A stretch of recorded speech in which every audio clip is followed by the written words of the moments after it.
But Yeah, this is definitely more of an informative element for the public rather than an active conversation necessarily like the last one was supposed to be. So hopefully a little bit. to plan it, since I don't know exactly what your availability is, just overall, whether or not you're here with us for the rest of the night. But since you are the recognized expert here, I think the first thing that we should discuss is the ranked voting element that was definitely the major thing that came to light after the last set of talks. I agree. So, is there any way describing the problem? Yes, please. In the most in the driest terms that you can, and then we'll kind of explain what that means in a practical sense. And you also wrote up a handy document too. Yes. So yes, incredibly comprehensive. I don't know if the document was ever finished though, because we were still waiting to hash out finer details. That's true. Yeah, I think you're right about that. We can use it as a framing point, and then we can at least discuss the document, wrap it up, and then publish it later. That's true. Pretty much. Sure. All right. Yeah, sounds good. So we can go ahead and review it. Yeah. So to summarize, what they're talking about is a bunch of us at Mask of Destiny were taking a closer look at the implementation in code of the voting procedure that's used by TTV during the canonization contests. And this involves, how do you pull the results from TTV's website once they're in and convert them into a set of winners for the contest. So as you probably know, every user on TTV enters their top 3 choices for each round of voting. And some rounds of voting have, say, 3 or so winners that move on to the next round. This is for the earlier rounds. And finally, you have one final round where you only have one winner. That's the big occasion where the final winner is selected either for the mock or for the artwork.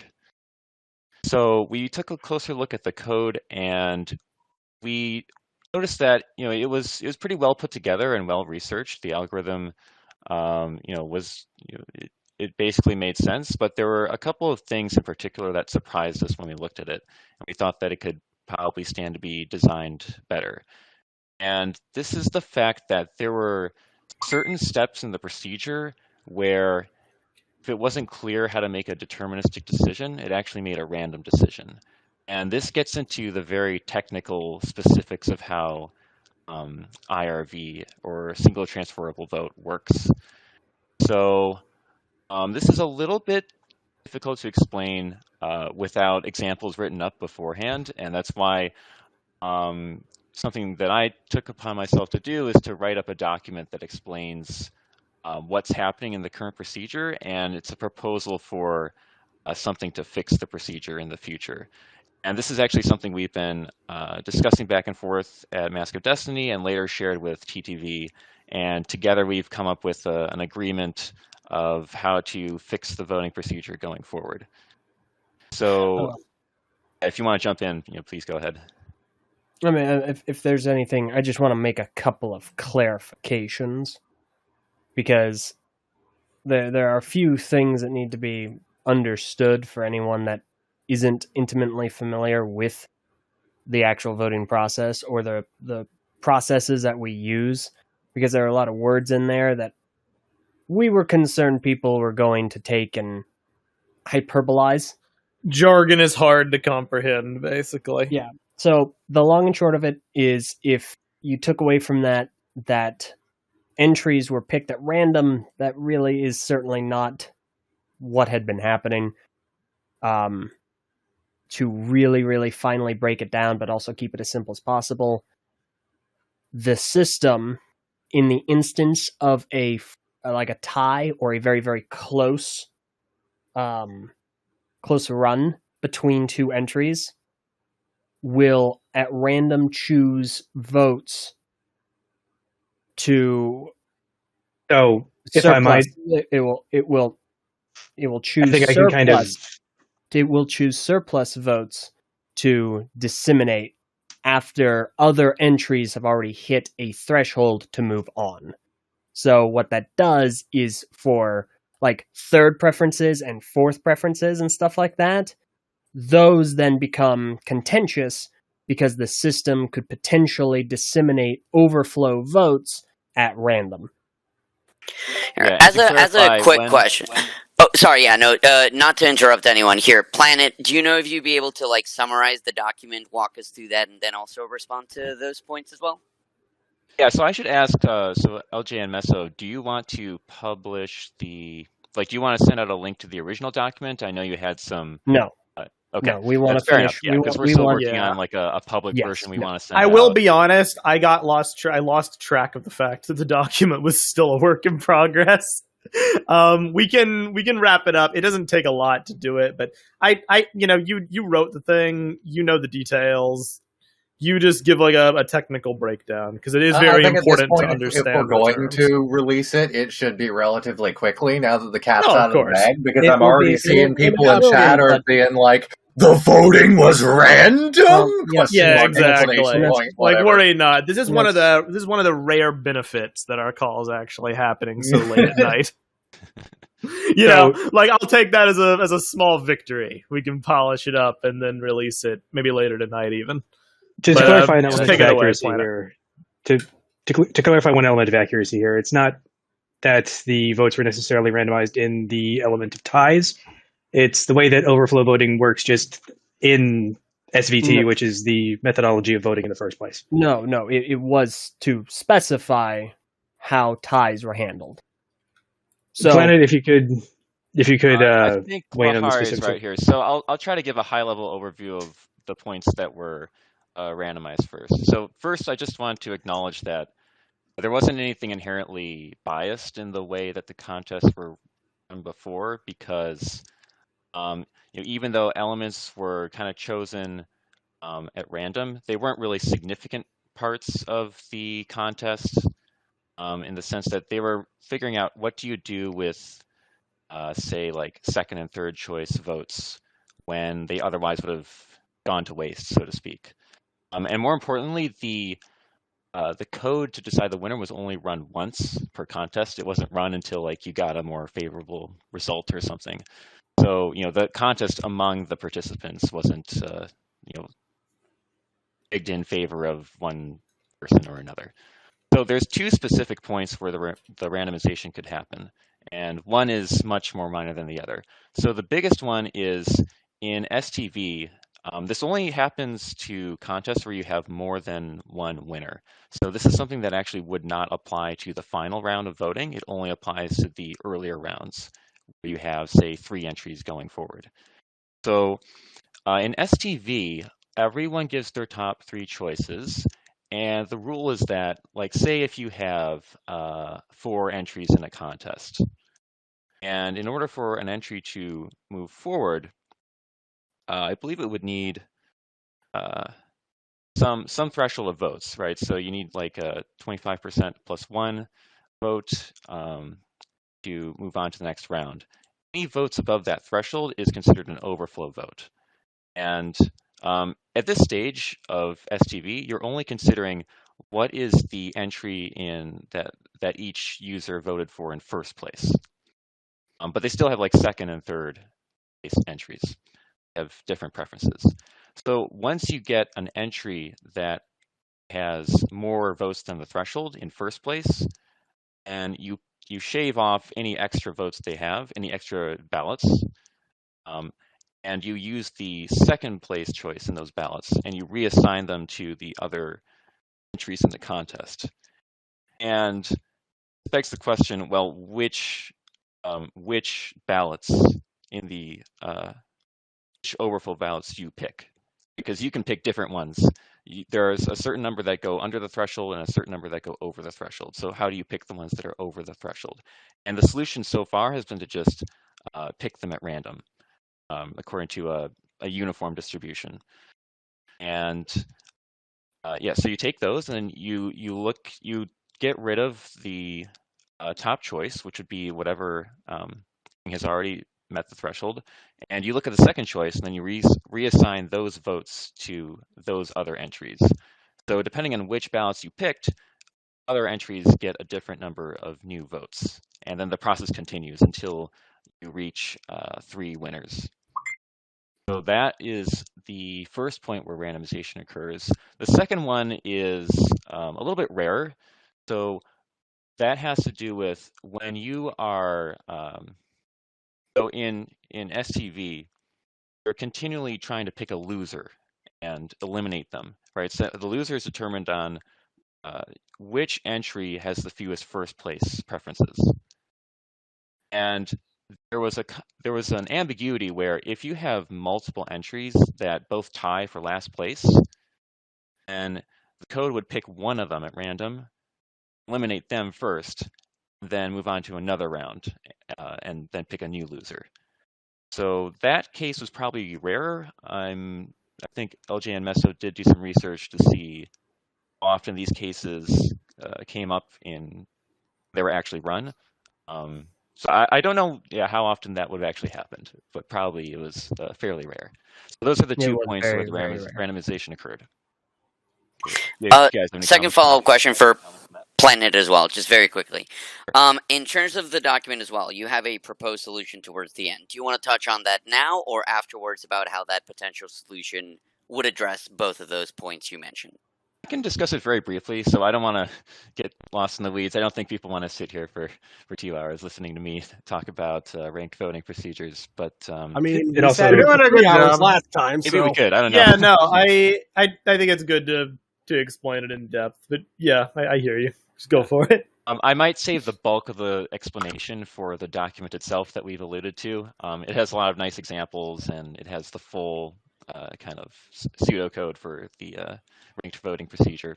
But anyway, I did some background reading because I got really curious about, if you're designing a ranked voting procedure, can you come up with something that's better than a single transferable vote? And it turns out, if you browse around on Wikipedia, there's actually a very large number of methods to pick from, and they have different mathematical properties. And they all share one thing in common, which is you're dealing with ballots. Anytime a user casts entries in first, second, and third place, I'm going to call that a ballot, just to use consistent terminology. So all these methods deal with ballots, which rank a series of entries or candidates. Candidates is the more standard terminology outside of the context of the Bionicle contests. So, so one of the first things you can observe is that when you have, say, like 10 different entries that you're comparing, and you have some number of ballots, well, you can always directly compare 2 entries at a time and see if one would beat the other, because every user will either rank one entry above the other.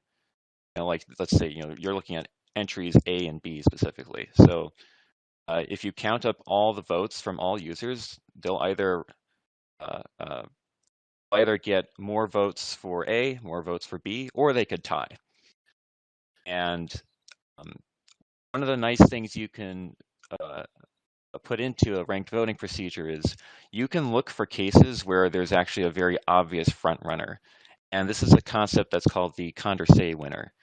And the Condorcet Winner it's kind of a technical concept, but it's actually pretty simple. There's a lot of jargon in all this ranked voting procedure stuff, but actually the concepts are pretty simple.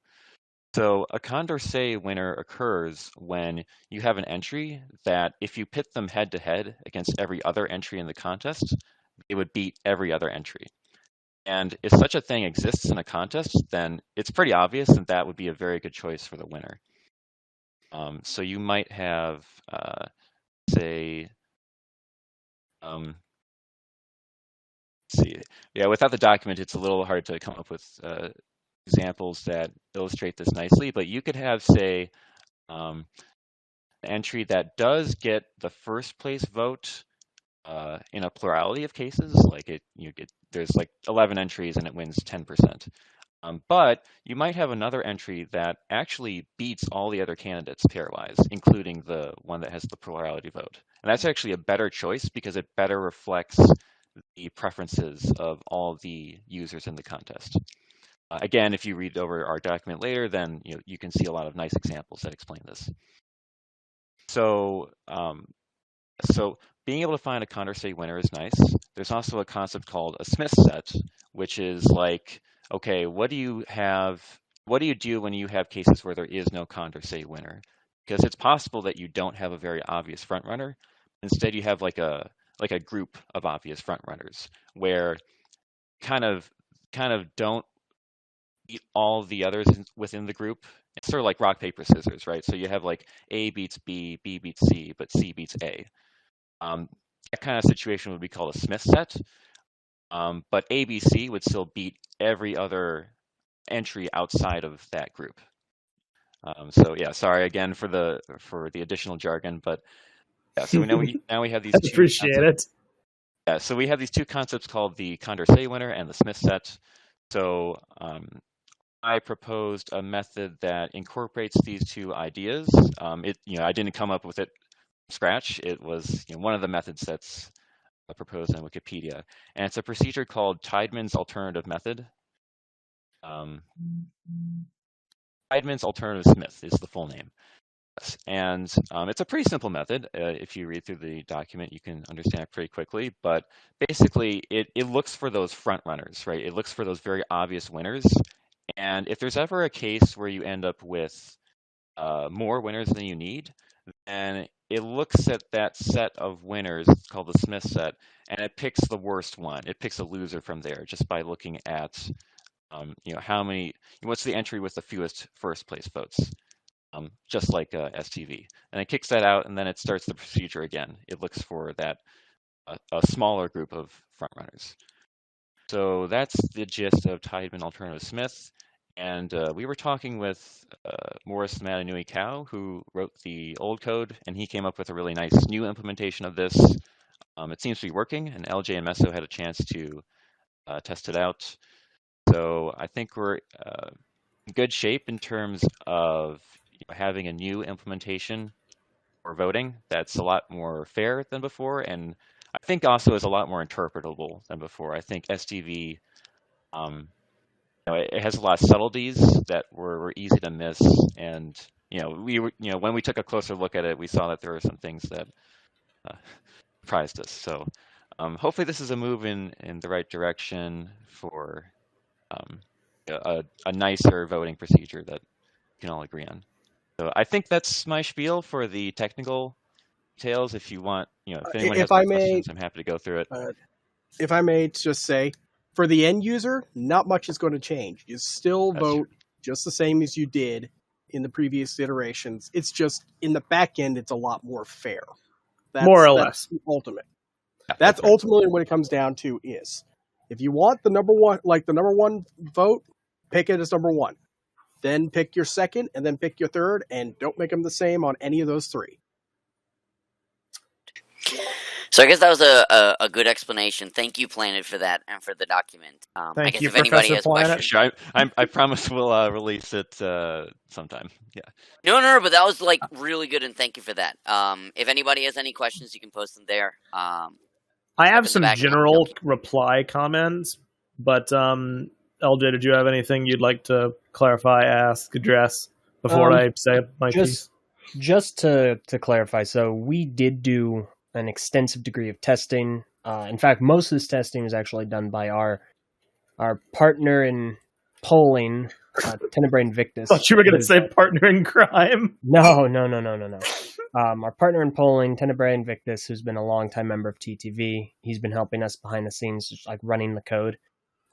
He spent a great few hours rerunning basically every contest poll that we did under the new code and the old code, of which we are very appreciative. He has done a lot of really good work.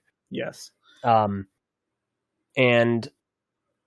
there were some switch ups under the new code in very select fringe cases.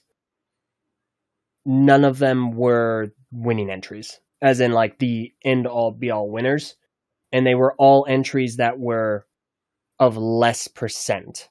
So winning entry has 50%, and then second place has XYZ%, and then third has it was the ones that were just barely trying to get like through. So which really makes specific. sense because in the lower polling, that's when you would start to get into a lot of similarly ranked cases. So that's where that flaw would most show up. Yes. So in that, it's like, I think Envy said it's like roughly a 7% change. It's like a very, very, very small amount. Yeah. Overall. All that stuff will be in the document. We made a spreadsheet to say what are the new, quote unquote new versus old, just mainly for transparency's sake, because people might be curious. And ultimately, it looks like almost all of them were first round alterations, and that's pretty much it. Almost all of them, yes.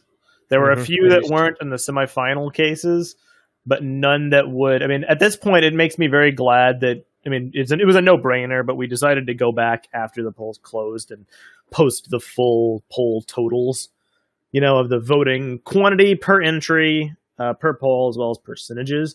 So anyone that's curious and wants to go down the rabbit hole, feel free. All that information is publicly available. If you want to just do a deep dive, we're very confident based on our analyses of the data that nothing would have been changed that would affect the final results, including entries that would have gone on to potentially challenge final results, based solely on the trajectory of votes throughout the contest. If anybody's curious, feel free to dig deep into it. It's a lot of technical stuff, but it's out there. Basically, generally speaking, the ones that end up winning these are popular pretty much throughout, which obviously they're the winners, but they always carry really strong momentum. A couple of notable ones I would say would be the winning Artaka. That was it wasn't even really close, to be perfectly honest. It was a strong front runner throughout. The Koalas, the winning Koalas, same thing with that. So, but we ran everything, and again, by and large, everything is consistent. Yeah, more or less all I wanted to say, because the information is going to be on the document for anybody that cares. I appreciate Planet. I appreciate you verbalizing all that, because I think it's important. As appealing as TLDRs are, they can sometimes miss, especially with how complex the issue is. Our concern was that the message would be kind of mixed or missed to abridge it to the point.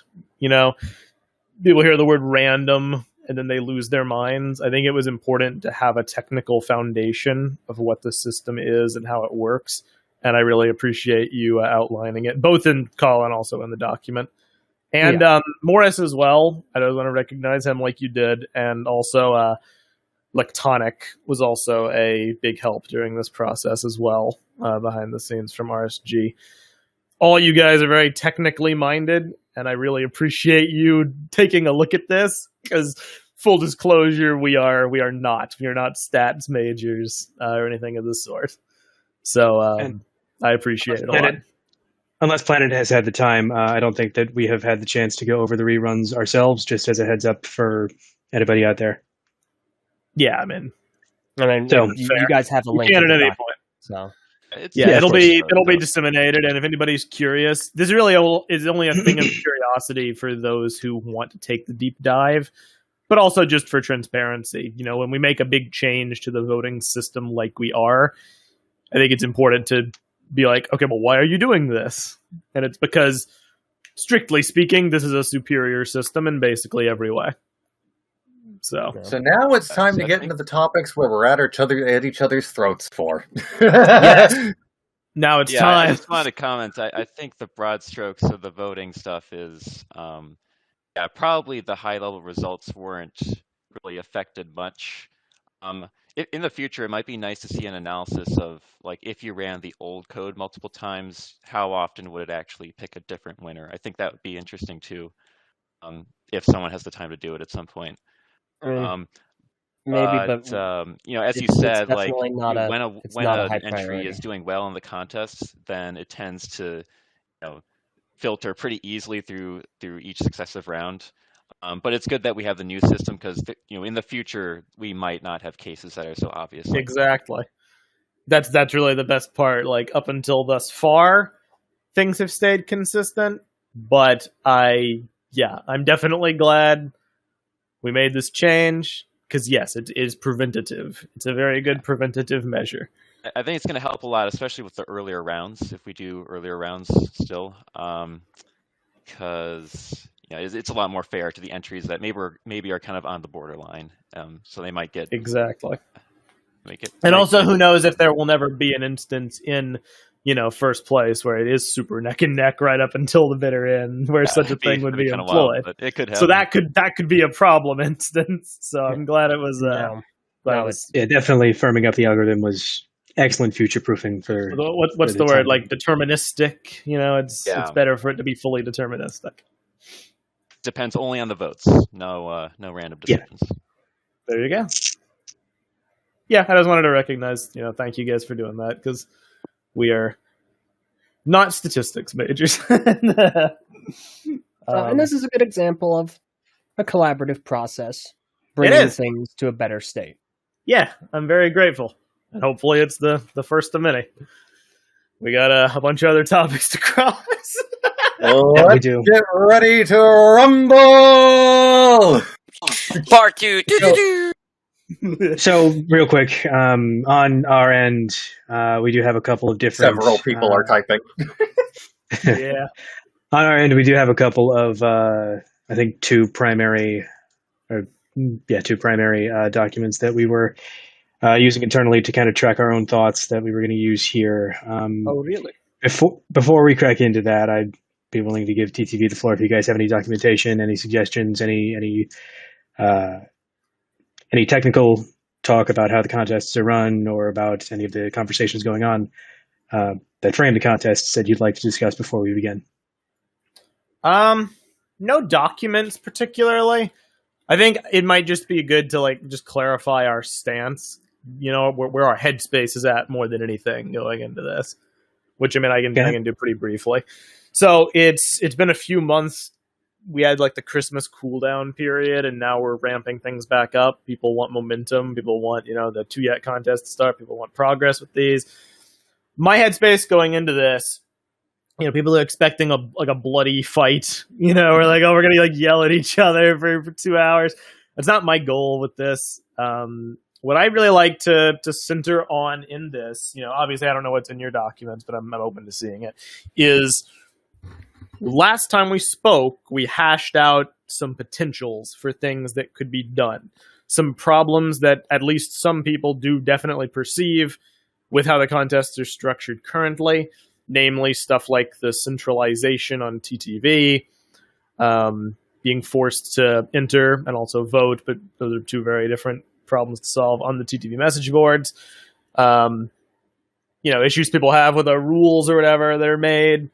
So I'd like to further along that line of thinking and build towards, okay, if those are problems and the solution is to widen things out and the solution is to make things less centralized to TTV, how exactly do we go about doing that, and what is that process? What a coincidence. That's exactly the nature of one of our documents. Sweet! Then this should be pretty productive then, because that's where my headspace is at, basically.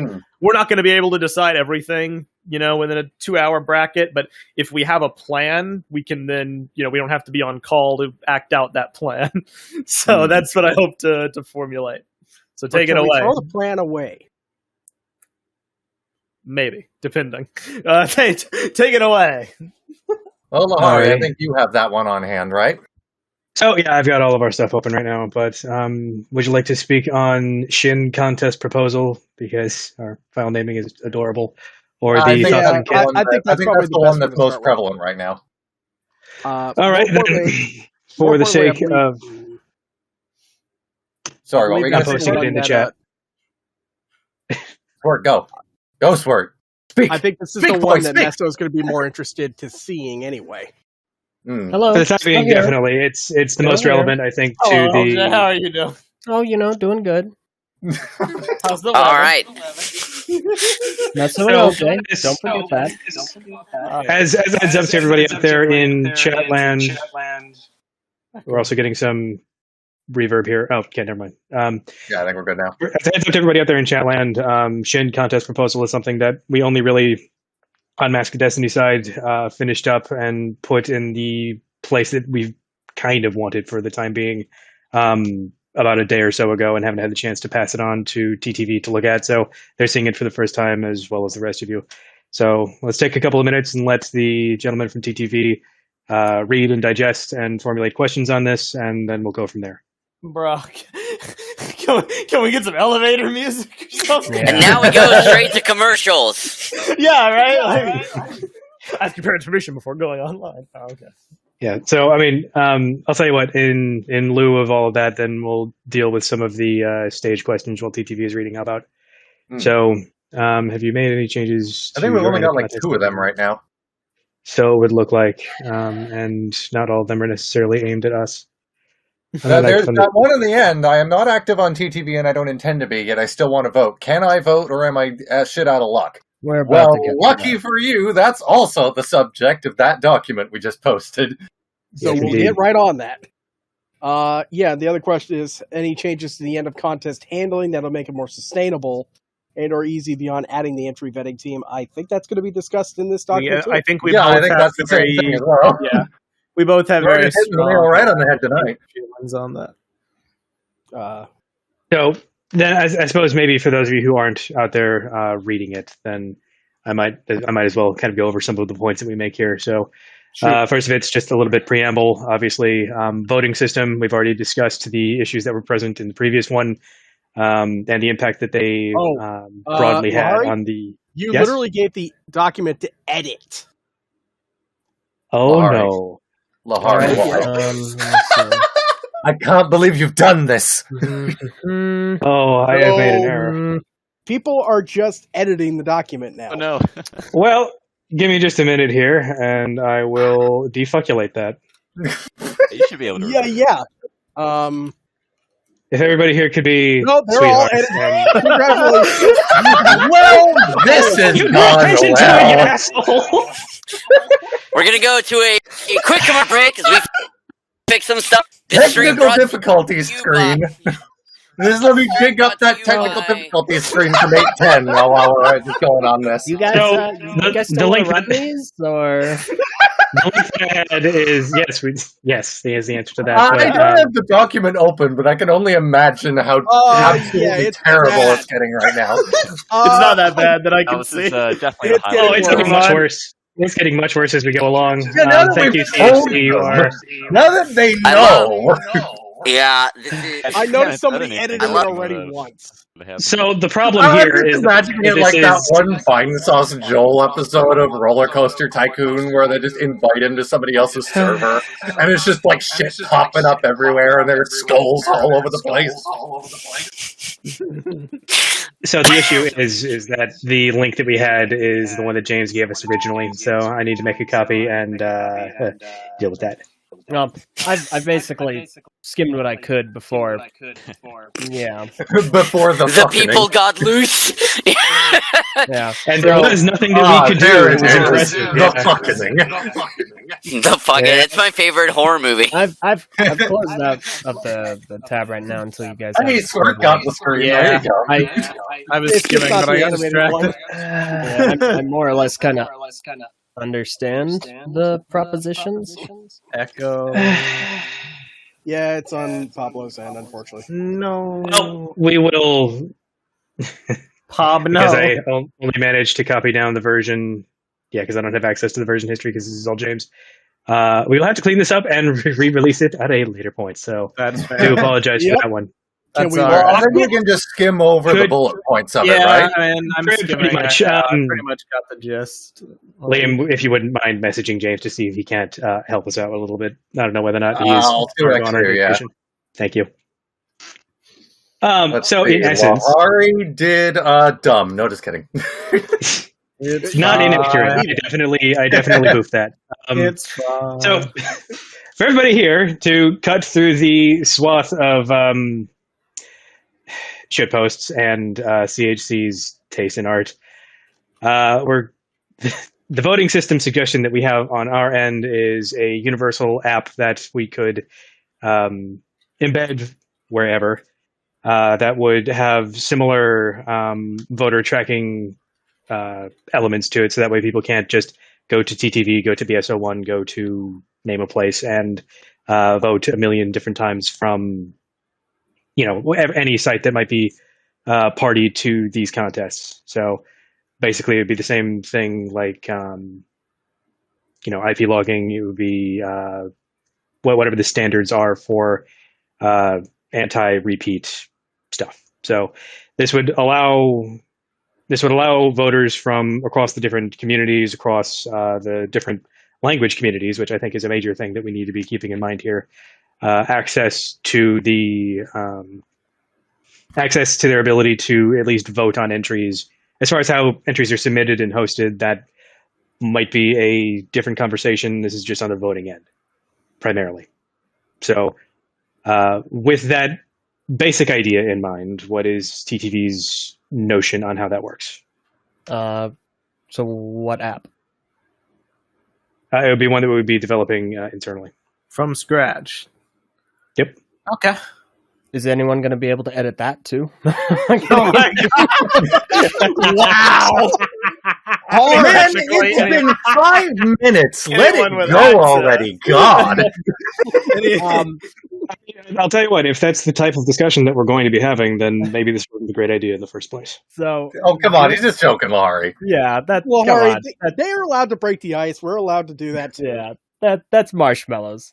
So, again, this all relates back to the security concerns that we had last time, because the point we had made was that the actual voting and vetting that we have on the boards, like account work, is like it's really secure, and that was our greatest grievance with SurveyMonkey, was that it wasn't, and that there were. I think the idea here is that being developed internally, we can address those concerns during development, and we have full control over them. And I think that's fair enough. My whole thing is like, in this proposition, it doesn't necessarily specify that. We don't have anything tangible to actually like talk about right yet.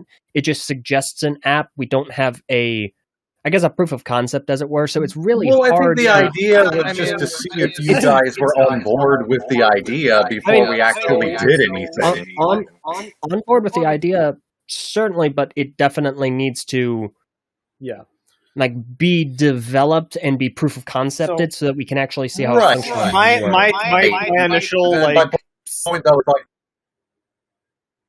this just to see if it could be greenlit for production in some level. Well, no, and that's fine, but like, you guys are more than welcome to go ahead and greenlight it on your own. So it's a matter of whether or not the conversation would be worth having. And will we be able to take a bigger picture view, and people could explain like the purpose behind the app, also the voting in the different websites, how that might address questions like making these more expedient? Yeah. So the purpose behind it, in function and execution, would be to be able to allow folks to vote across the different communities that make up the Bionicle fandom, because I get that. the main issue, as the main counterpoint to the increased security of TTV, is the fact that it does gatekeep people who have either don't have an interest in participating in those boards, but do have an interest in participating in the contests from doing just that. And it also does effectively make the ban list of people from TTV incapable of participating in a contest that they may never have known would ever have existed, because, well, it honestly is a little bit difficult to believe that it's happening so long after Bionicle did die. And we can get into that in just a moment. Put a pin in that, because that comes to more of a word of mouth advertising scenario. But situation. Also the ban thing. We have some developments to share. We've got our own documents. We actually don't. No, we don't. We have our brains and what's it rolling around in them. So as far as this is concerned, I mean, go for it. Consider it greenlit, but we really like it's got to be really thorough. Like, can I because say, just Well, that's why I think you guys should definitely be like in the development process of it, just so those concerns can be easily addressed during the development process. Yeah, sure. No. Keep us posted. But like, as far as like developers, we aren't developers. Yeah, can I give my like cursory thoughts? It's mainly echoing what LJ said, but just I appreciate the heads up. I do. I am a very skeptical person. I'm a very like it takes a lot to like convince me. I'm very much like show me the thing. I like the idea. It sounds really cool, and I would appreciate. I mean, I of course would appreciate being kept in the loop. We can offer some critiques and ask some questions, but ultimately, kind of like with the voting, I trusted you guys in the technical expertise taking a look at that. I would trust the coders and whatnot to actually build the thing. Right. I'll give feedback if it's asked for. My concern, right? Well, the whole point, of course, is like this is just the early process. Like, what do you do? Exactly. My concerns at this point, and you tell them what it's going to be, what you plan to do, and then when you start putting together a prototype. And I'm with you. Give me a second.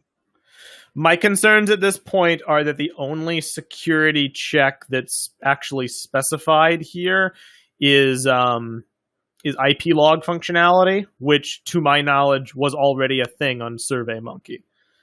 Right. I don't think there's any reason we can't go beyond that. It would have to. Yeah. And I mean, by all means, pull some technical wizardry. I trust you guys. I mean, you guys clearly know your stuff as far as like coding goes. I mean, you guys have all very proficient, websites and whatnot, above my technical knowledge. So I'm only one to criticize and critique from the outside looking in. But I would love to see some concepts. You say that, but do you know how many people I've actually had work on BS1 over the past 10 years? Well, I mean, you know what I mean. It's like, it's operational. It runs. I don't even know how to run that website anymore. The issues that I would immediately see from it are, if just for a feedback session, as was pointed out last time, it's very easy to circumvent IP checks. It's very easy to use things like, proxies, use things like VPNs, use things like other devices to vote multiple times. It does not address issues like what happened in the Hellrix contest. Like, I'll do an art raffle if you guys all go on 4chan and flood the poll, which was why we had read and view time restrictions. Yeah, go for it. Truth be told, I mean, your solution doesn't solve half of that either, if you think about it. Yes, you have to actually be a member and have to interact, but how hard is it for somebody to go post on like 3 topics and then flood the clearly hard enough for people to complain about not being able to do so. Yeah, that would be my counter. So as we discussed last time, we saw a dramatic decrease in fraudulent voting attempts after the new trust level restriction was implemented, because what it does is it forces someone to engage with the infrastructure to spend time and invest time in being a part of it so that they can participate. It discourages shell accounts, basically, because it's very easy to before you could get like 50 people to make an account, vote, bounce. But now you have to convince 50 people to spend half an hour to vote. I am. Fair enough. So now here's my next question for you. Full disclosure, so this idea actually did not come from me, so I might not be the best person to comment on the technical specifics. I'm not sure. So you're right. I think the most useful stuff from you was like, if this became a reality, what would we need to do to make it as secure or more secure than TTV? And it sounds like at a technical level, there's nothing really stopping someone from creating dummy accounts on TTV with a proxy or a VPN. The trouble is that it's really inconvenient to do so. That's why it's been so effective up to this point. And I was thinking, like, what if you could separate these two problems, where you can make a voting platform that's as easy to use as SurveyMonkey. You don't need to log in. And is also really inconvenient for people to make spam votes. And something I know that like one does to prevent spam accounts is to actually have like questions that people have to answer. This is really effective for stopping bots from signing up automatically. Yeah, but by that same token, people would still just do the same thing and just go through the motion of using a CAPTCHA. Exactly. Right. It would prevent bots, but I don't know if it would prevent malicious actors. No. I just want to interject real quick. Gonal is here, so Gonal, if you could raise your hand, and Genko can let you in. Welcome. Mm-hmm. Hello. There we are. So, I mean, ultimately, the concerns about security are, I think, valid, but there is also a hurdle for people, especially outside of the English-speaking world, that I think does definitely disenfranchise them. It disenfranchises folks who just hear about a cool Bionicle thing that they would like to participate in, and either don't read or don't fully understand the requirements that the boards put on them.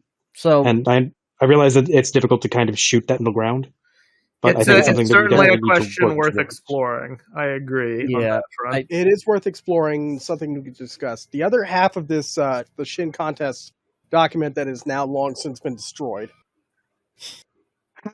James is on that, by the way. Oh, good. It's already, the edit has been turned off.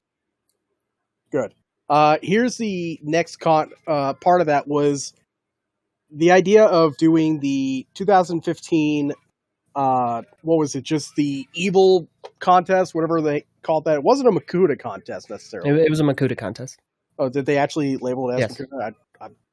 2015 was 6 years ago. My brain is gone. I get you.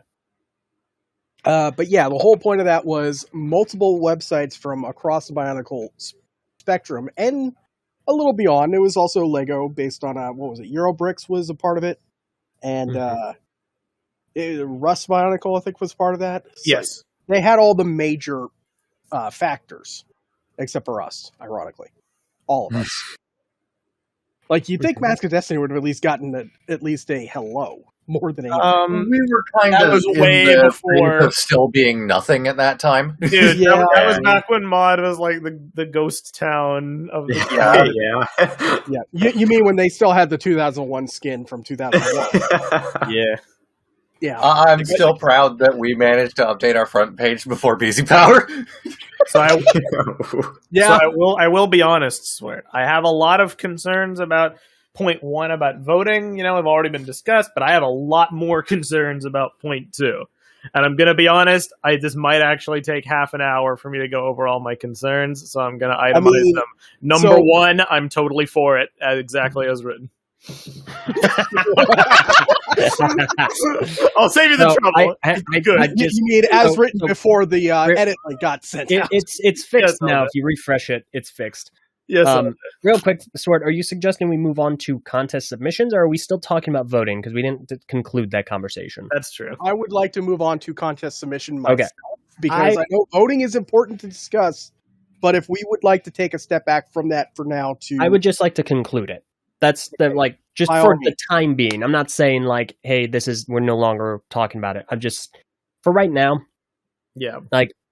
make the thing, show us how the thing works, and make sure that it is as secure as you can make the thing. Because right now, and further, if there is a concern about accessibility by non-English speaking communities,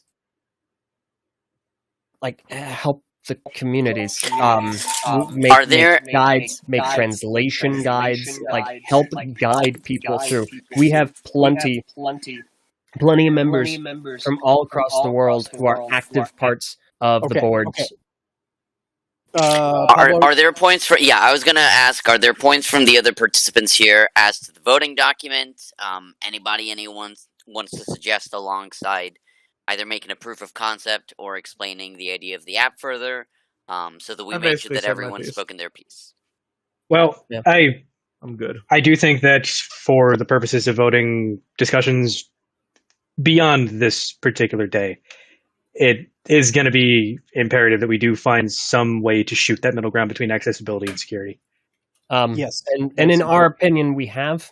So right now, the Otis is on you guys to make that concept and like show us how it works, because this has not been a wildly argued discussion topic up until this point. And so we want to look into it because it's a valid concern. But like you're making a pitch, we're hearing it out.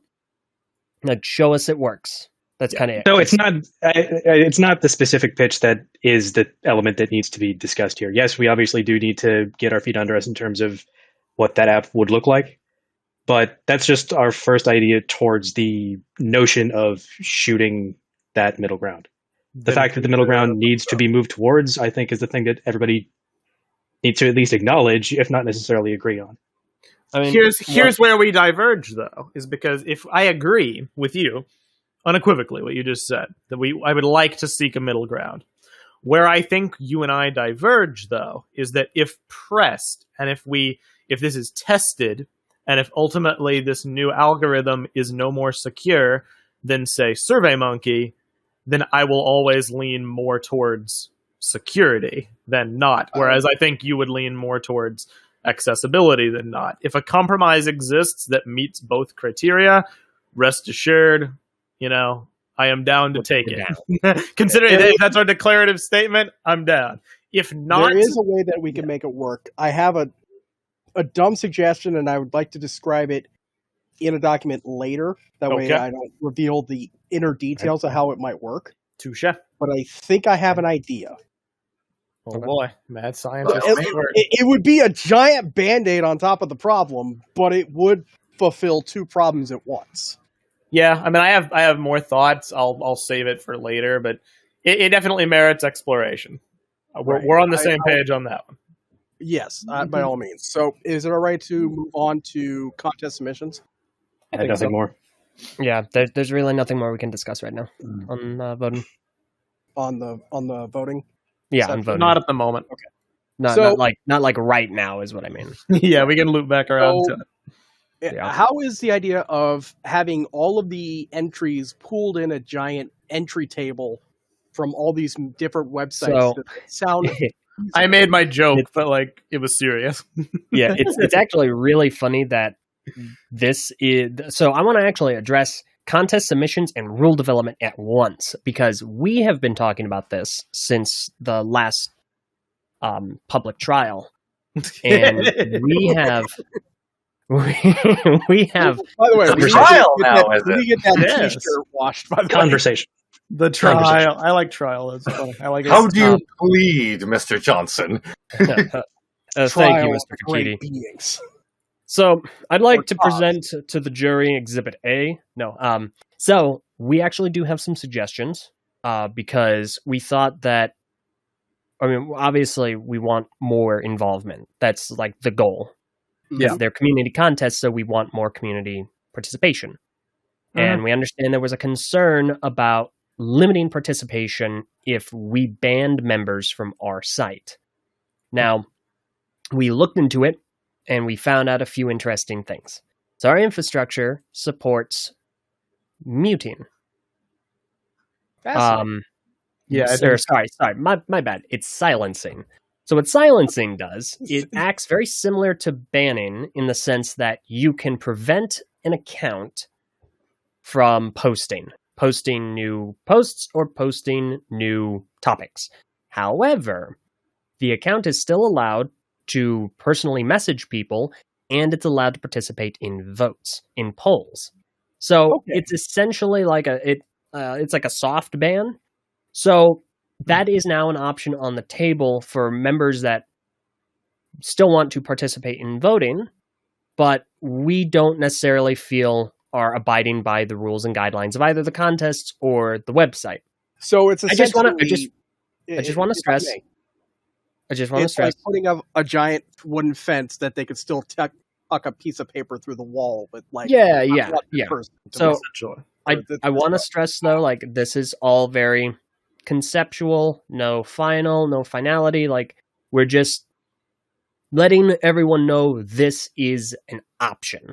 This is on the table. It's an option that, I mean, obviously, like Elder said, we're not like committing, but I'm down to explore that further. To me, the idea of, just the hypothetical idea of ban Amnesty for contest participation, silence only, which and then with this in tandem with this further development plan, they're free to enter as well on any site that isn't ours.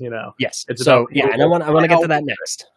So the next question there would be: would you still accept an entry from them if it were submitted from another site? Yeah. So let's get into that next. So the other thing, and to give a little bit of context very briefly, this was something that we had discussed with our two new heads of the vetting team. So in response to the Haga contest issues, we assembled a what is their proper title? Auditor was, I think, the one that you guys used. Our entry auditor team. And we have two heads of it, the Germinator and Tammy Calamity. Tammy Calamity, of which is actually a community member who makes YouTube videos about Bionicle. Really good stuff, too. Bruh, shout out moment. Mm-hmm.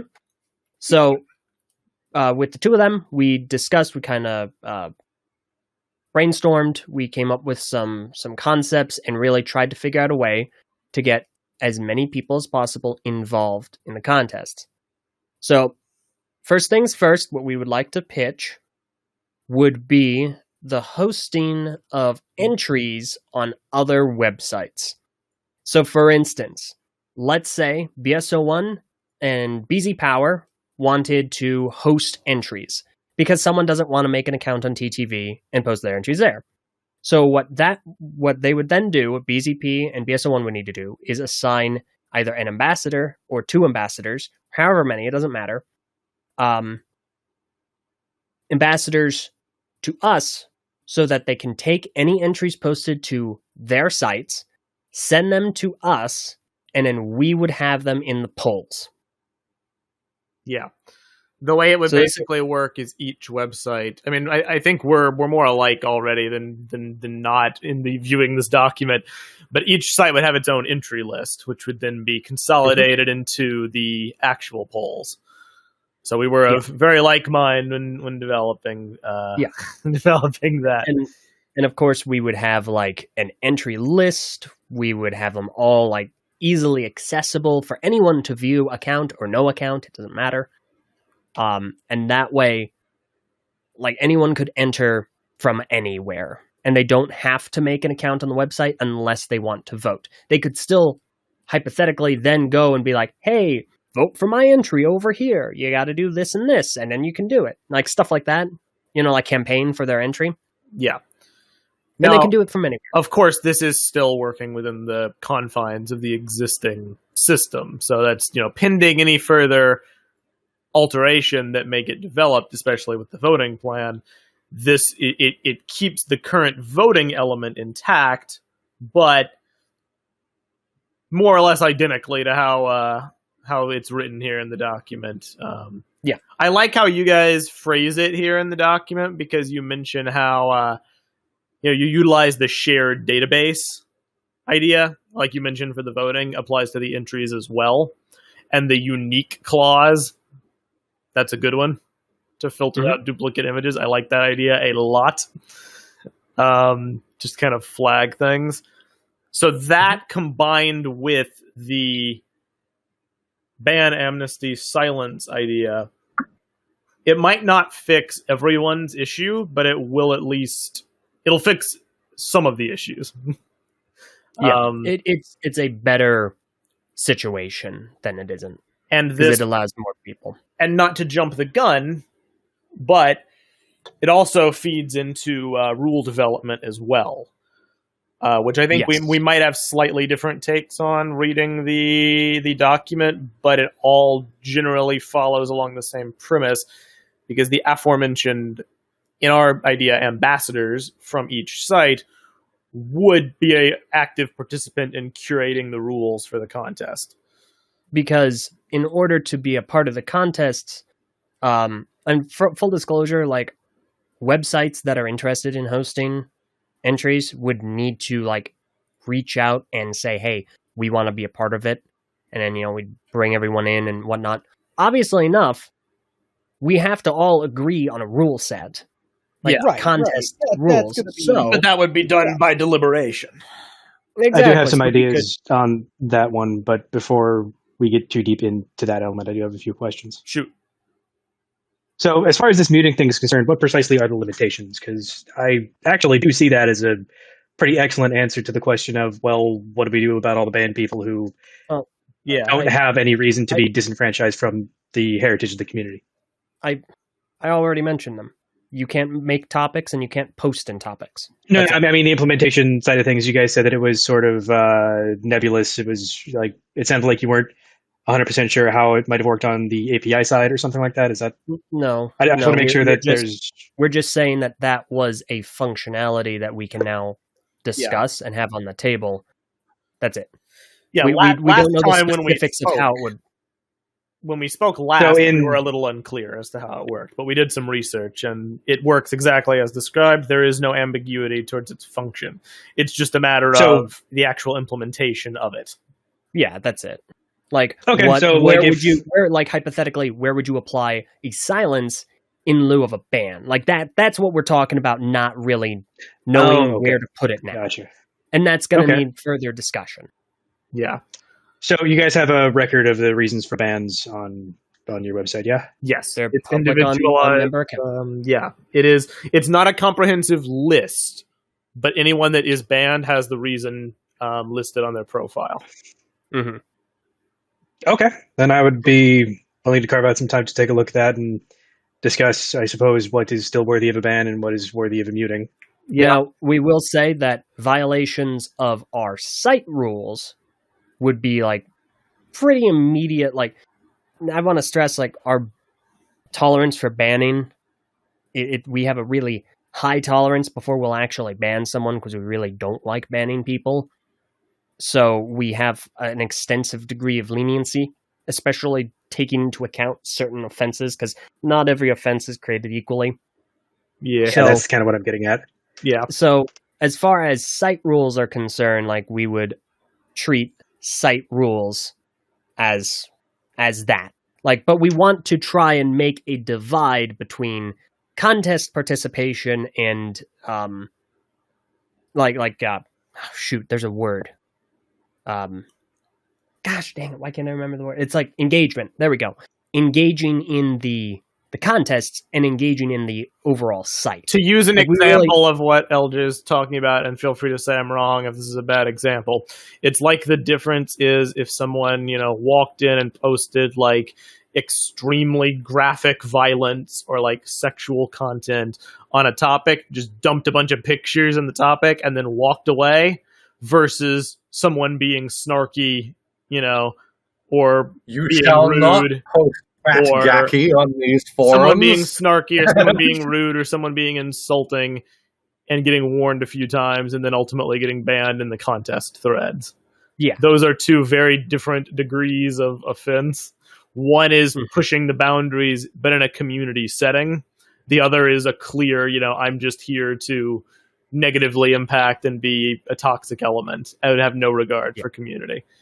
Yeah. And so my next question, real quick on that, is it possible to have somebody completely incapable of interfacing with the rest of your forums, but be able to interface with specific threads using this mute function? No, the mute the silence function is site-wide. Okay, gotcha. And do you guys have an estimate roughly about how many banned folks you have? Not off the top of my head, but the info is cataloged. We can so we can I can find that out in like our logs. I will be confident in saying it's probably less than BZP, but more than BSL1. I would say that's probably accurate. I've banned quite a bit from BSL1. Only because of BZP's history, though. Yeah, it actually depends because, you guys have bots. We've had duplicate accounts in some bots. Yeah. I've had 12 people try to name themselves Swirt, and I banned them, every single one of them. Oof. Yeah. I would shout out plus or minus 1,000. What's up? Plus or minus 1,000, I guess, is my main question. Minus. I would hope it would be under 1,000. That would be really bad. Just checking. So that's I think that winds up being fairly doable. So, and in keeping with all this, we do want to look into like a way to like a ban amnesty. So for like old accounts that maybe they were young and they did something stupid or silly and they got banned for it. Now they can come back and be like, hey, I really want to be a part of these. How can I get my account unbanned? And we can actually like get them unbanned. This would also be looking at accounts that were banned recently so we instituted a contest-specific rule. It's called Rule 0. Basically, if you're being egregiously toxic and really disruptive in contest-specific engagement, like you're just gone, because we saw such an unbelievable degree of toxicity that we needed a way to really try and discourage and curtail it. So we want to decrease the severity of that and also look into a way to like a road to amnesty, which I'm totally fine for, personally speaking. Obviously I'm not the sole decision maker, but like I am fine with amnesty, but implement silence in its stead. That to me is the middle ground, especially when it comes to contest participation, because I don't want to lock people out unless it is necessary. Under the assumption that voting continues to be held on TTV, that to me is the best way to go about doing it. So I just wanted to make sure I understood precisely what the capabilities of mute were. Yeah, for sure. So that was it. So based solely on your proposal, I do not have many questions or comments in contest or rules. LJ, you might. Let me see. So as far as rules, like anyone that participates, so again, they would be discussed and decided by participating communities. So like, let's say BSO1 and BZP opted into participating in hosting entries and had ambassadors to field entries to us. By the way, just real quick, it would be awesome if those ambassadors also did vetting based on the rules. We have a vetting team, but more eyes, the better. Yes. Anyway, that's an aside. Well, I'm sure it'll be done. Yeah, that's a detailed that as thing well, for yeah. So also, there's like 1 billion Swartz in this server now, so have fun figuring that one. Oh God, you speak these things into existence, man. Oh my God, it's starting.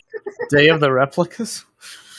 I may or may not be participating in this. Of course you are. All right. As you can see now, there are 2 Swartz in the call. Sword, quick, what's your social security number? That's the only way that we can know it's you. 69, 69, 69. There. Gentlemen, if we could return to the conversation at hand, please. Yes. I do have a question actually about the word choice used. So you mentioned here, we feel our best option for rule development is for everyone involved to simply play to their strengths. For example, TTV has experience running mock contests, so they could take the lead on deciding rules for those portions of the contests, with lore experts like BSO1 and TGA serving as advisors. Since the art ultimately goes on BSO1 and TGA, their administrations could take charge in developing art contest rules, with the other organizations involved advising on those. I like where your head's at, because I get it, especially in the realm of, well, what is the actual canon, interpretation going on BSO1? To me, having different groups, quote unquote, take charge in the developing portions of the rules would just tilt or weight things unnecessarily in the deliberation stage.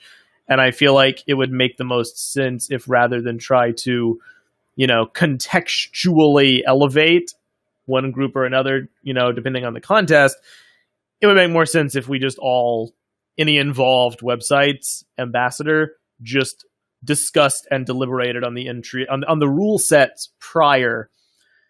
And at that point, any concerns, any questions, any disagreements would be hashed out.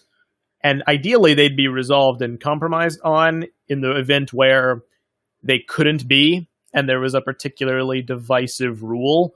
At that point, it would probably just go to a voting, yes or no, for particularly contentious rules. Everything up for a vote, like you have like a group of researchers from BSO1 or something, and they kind of hash out what are all the points that are ambiguous, and what are all the rules that entries should follow?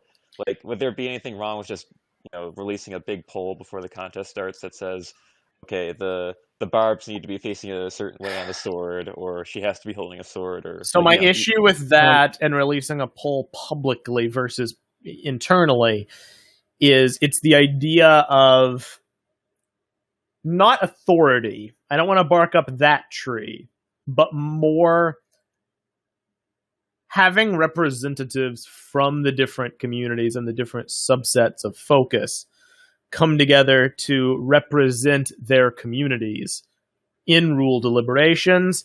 It prevents a too many cooks kind of scenario where public opinion on something might not necessarily be the correct, approach. If people just really want something to be done, and because I presume what you're talking about is a public poll. Yeah, like, you dig up some quotes from the Greg archive, and like the direction of the barbs is, I think, a canon issue now, and yeah, maybe you could just have people vote on whether like it's I want to get to that, because you're right, that is a relevant example. My concern is if you leave that up to public voting on deliberating the rules, you could very quickly, they might not be lore experts, they might not know what they're talking about, they might just want something to go through, and if the popular opinion that wins is either factually incorrect or slanted in some way, then why even bother having it at all? I actually do have, but yeah, I do have a document that does expand on this a little bit and comes up with a couple of suggestions that might be able to come up with something a little bit more compromise focused that we can potentially.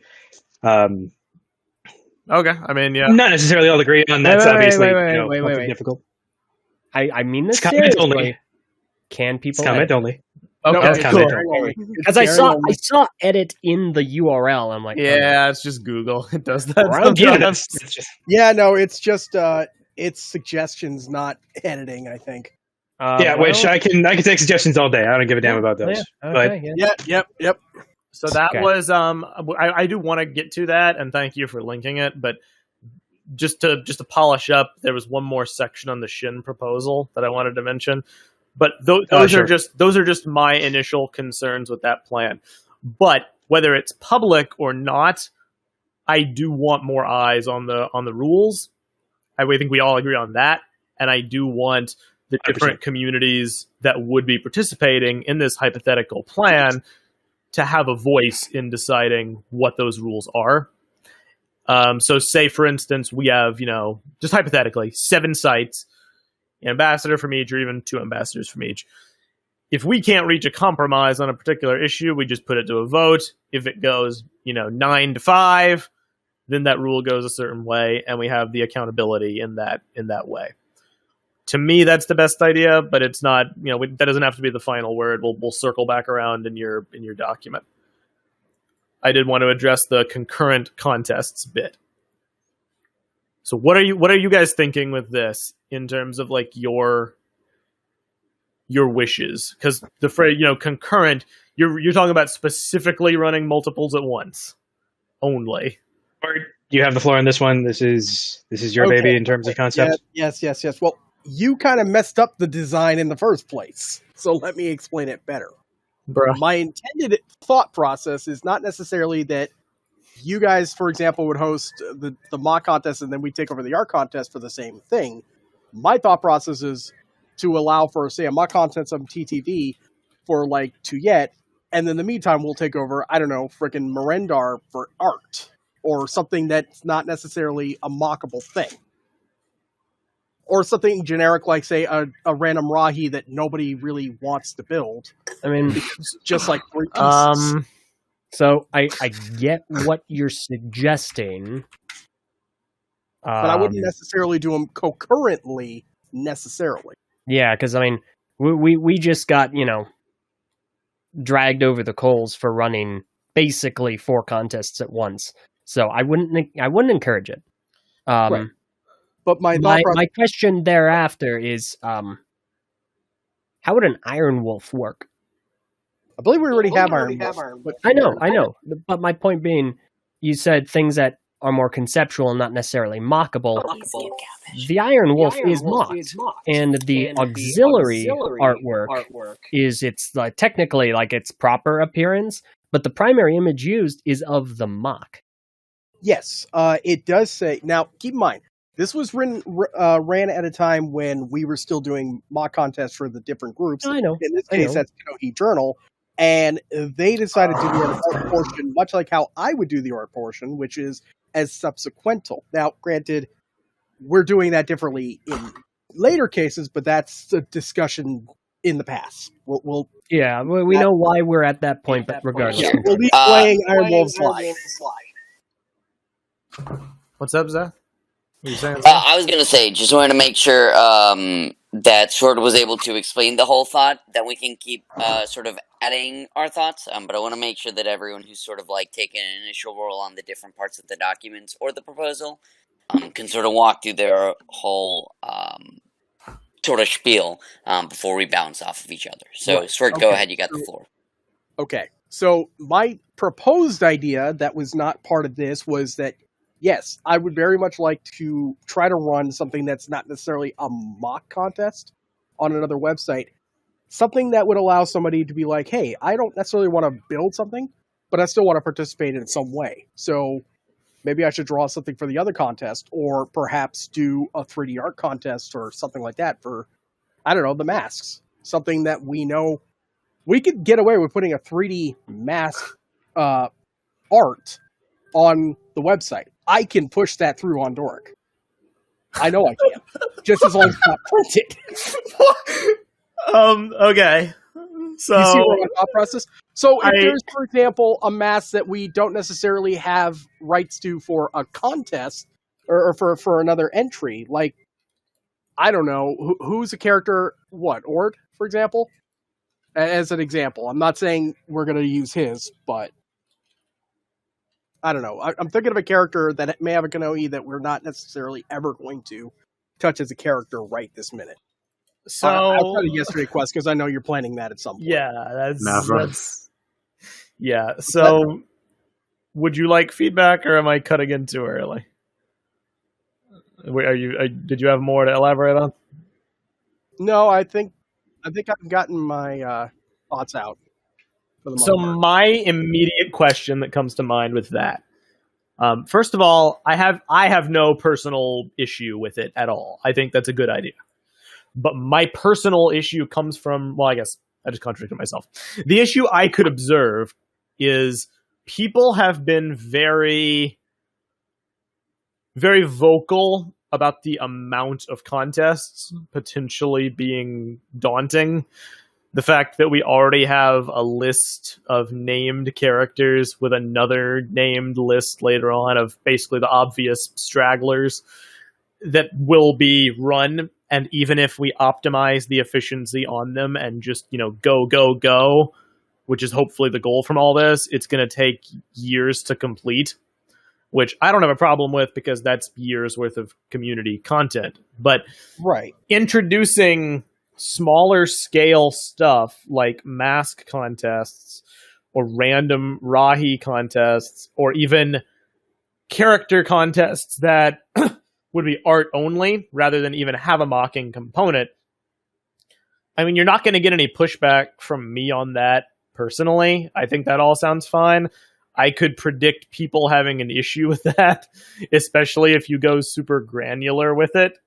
I mean, I guess at the end of the day, it does kind of depend on what the nature of the contest he's trying to run is. Like, as an example, at some point, and this is probably the first people are going to hear about this, Lightstone does plan on running a Rahi building contest that would only require Rahi be built with parts no newer than 2002, and the winner would be included in a future update of Legend of Mana Nui Rebuilt. Now, Vakiti, I hear you.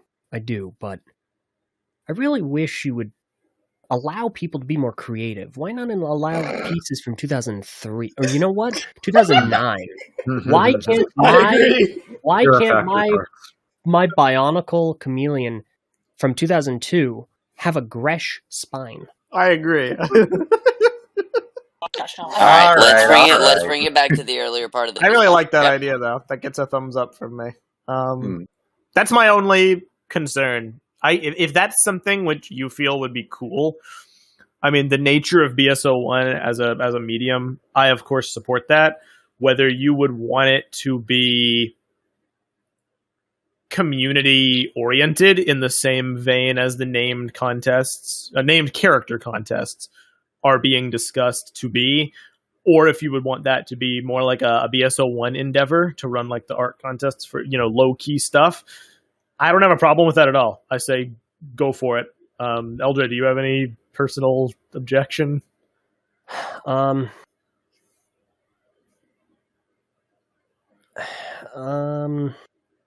all my stuff is more like hypothetical. Would people have an issue with this stuff rather than me personally? I mean, I guess my thing is right now the way the contests are set up is it's to allow the most expression through the most potential mediums for the given characters. So, like, if you're not necessarily a mockist, you can still enter artwork of, like, the winning creation. My whole thing, and this is something I'm glad we did have for the Haga contest, is I don't think anyone should be restricted to a mock and an art portion specifically. I think that you should allow, like, mocks and art side by side, because that, to me, embodies the idea of a canon contest, not necessarily restricting to one particular medium. It's about turning from being a building contest, basically. Yeah, exactly. So, that being said, like, you can enter mocks physically, you can enter mocks digitally, and then when it gets to the art portion, you can do 3D models for mocks that aren't just, like, LDD recreations. Like, there's specificity in that. You can do 2D illustrations, and, like, there is a lot of flexibility for people that want to participate in the medium they want to, essentially. Right. And in this instance, I feel like there's an unnecessary complexity to this, and there's a vagueness that I'm not totally cognizant of. If that makes sense. Like, I think the idea is it's for situations that would not lend themselves to a building contest. So if they want to do mask contests, or if they want to do lower tier characters that maybe wouldn't be able to have a lot of build diversity or build variety, like the Toa, Mangai or whatever. And see, that's so that's my the Mangai, sorry, the first Toa team. Was that the Mangai? The Kordak. Yeah, the Kordak. That's what's mentioned in the document specifically. Also, not doing that. Not personally, anyway. No. The reason I brought up the Iron Wolf is because before, like in this modern day and age, that would be something cited as not necessarily mockable, because they're essentially wolves with robotic components, right? Right. But, and I, if I may, I still told Bioran back in the day when he ran that contest, you should probably have made that a art contest first anyway. Yeah, and that's fine. But he insisted it had to be a mock contest, so I said, whatever, not my problem. My point being, everything is mockable.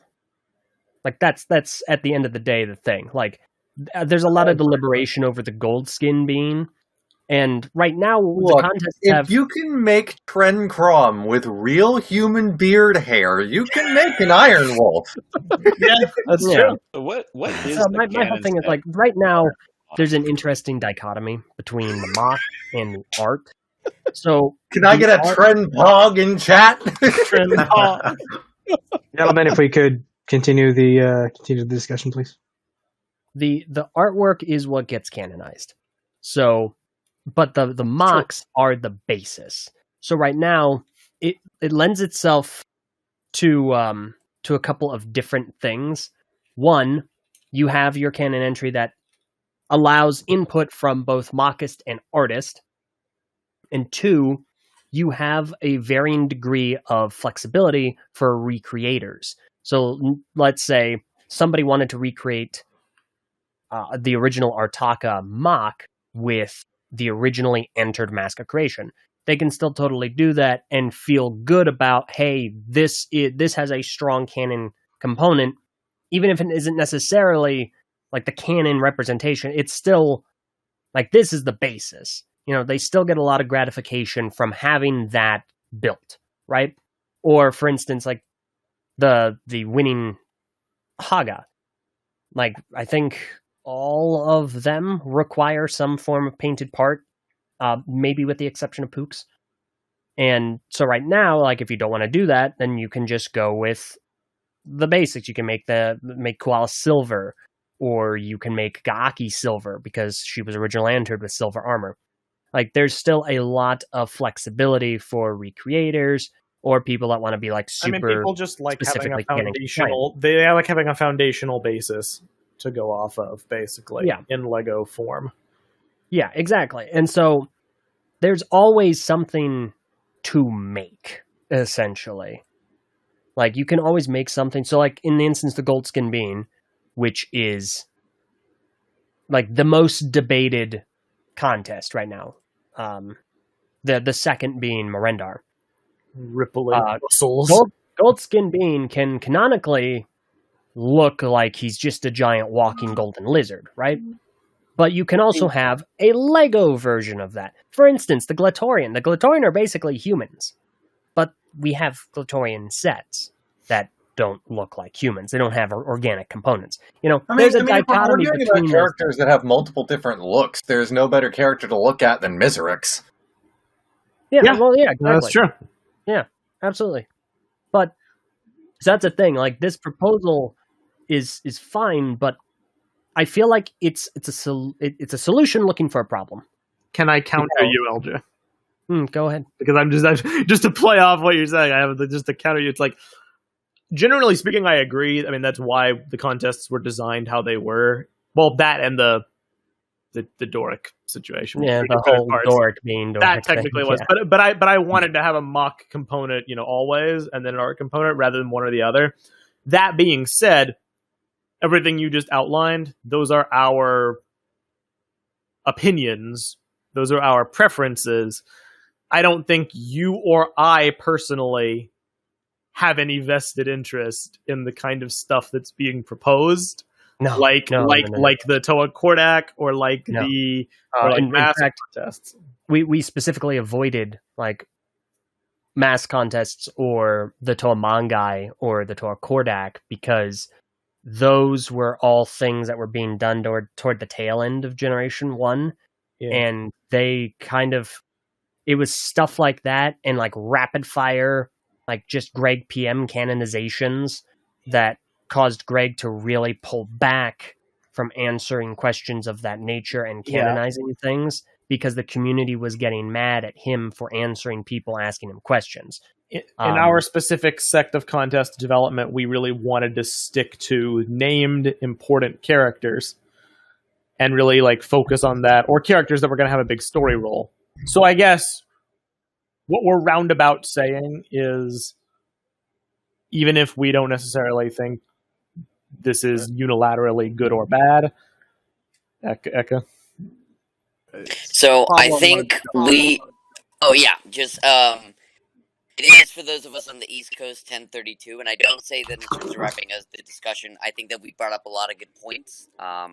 I think that the fact that we've been able to look through the document, whether it was only recently or a little bit beforehand, we've been able to bring up a good amount of points. Chat has been lively and entertaining to look through. As an effort to start wrapping, I know, right? That's a very diplomatic way of putting it. As a way of starting to wrap things up, are there any main big overarching points that people want to say, in the sense of being in a forum where both we are speaking with each other, but also with a group of people watching us, so that then off of that we can follow up privately through the document? So any main points people want to bring up right now in the space that we're in? I mean, the concluding sentence was basically just, you don't need our permission to do that stuff. Go for it. If you think it's cool, I support it. I will say there is one major thing that I wanted to bring up, and that is this island. Okay. If you look at it, all their image we have on it is this small little thumbnail from the, what was that, the Matoran Universe guide map thing? Mm-hmm. Makuda's Guide to the Matoran Universe. Or either that or the Atlas or whatever we had. So straight up like an island contest. So that's something that would also work as a basic contest for, like, say, an art contest, is the landscape. And I could see multiple options submitted there, such as just doing... Yeah, it could be like, you could do, like, various architectural pieces on different locales. Like, we've never seen what a fortress on Odina looks like. I guess this is not a bad idea. And that could be a beautiful playset and system mock as an example. Absolutely. And it could also be instead an art contest where somebody would just see it. Something to help, if your goal is to flesh out images on BSL1, don't focus on just the no image. Focus on other things like how tiny that image is. And it's a low-stakes contest, too. Like, nobody's going to complain if you run a contest on, say, the Dark Hunter's Fortress. Right. I mean, we all know roughly what it's supposed to look like. It's supposed to look menacing, and, like, I never want to step foot in there. So, real quick. First of all, trust me. People will complain. Yeah, but I mean, it's not going to be such a vehement backlash as we've seen on some of the things like, say, Marendar. I'm certain of it. But additionally, my actual one question is, how much would we factor into this? Because, like, again, what Mesa was saying is, like, this sounds like you guys don't need our green light for this. Do you intend for this to follow the aforementioned discussed community-wide system, or would you rather these just be lower scale BSO1 contests? Honestly, because I'm fine with that, to be honest. Pitching this as a suggestion as to what other websites could be doing, since you're asking for the low-level stuff. I'm just thinking, nobody's going to want to necessarily enter, if they're doing a landscape contest, they're not going to necessarily turn around and also enter into the 2 yet mock. Or if they do, it can be done concurrently no matter what. I think I get what you're saying. As long as the wheelhouse is not the same, I don't think we're going to get a backlash. And I would rather get people's intent, like, I want to get people's attention and their participation more so than I would like them to just say, well, I can't do anything until I get to vote. In that case, I think, not to speak for Elge, but I think we're probably pretty much on the same page here. That's fine. I would recommend doing those in a smaller scale format, concurrently, like you're suggesting, rather than rolling them into the community contest, conglomerate. But keep them the hell away from us. That's a very polite way of putting it. The most important thing is we would still need to get to Greg and be like, hey, can we do these? Would you be okay with that? Like, I mean, that's not difficult. You guys ultimately you guys have say on that. I might have opinions. I think it would be a lot of hassle. I think you might get some flack for it. But there's a part of my brain that's like, island contest. That does sound pretty cool. I will say, there's definitely at least one person in this call right now who's not in this call who's probably excited for the idea of doing landscape contests. Here's another concept. There are so many different interpretations of the internal workings of the GSR. Why couldn't we make a contest out of that? See how the domes are laid out. I think we're a little bit far in the weeds, gentlemen. I agree. This is cool. I know, we're just coming up with examples of how this could be an interesting future. I agree with Lahari, but I mean, thumbs up from me.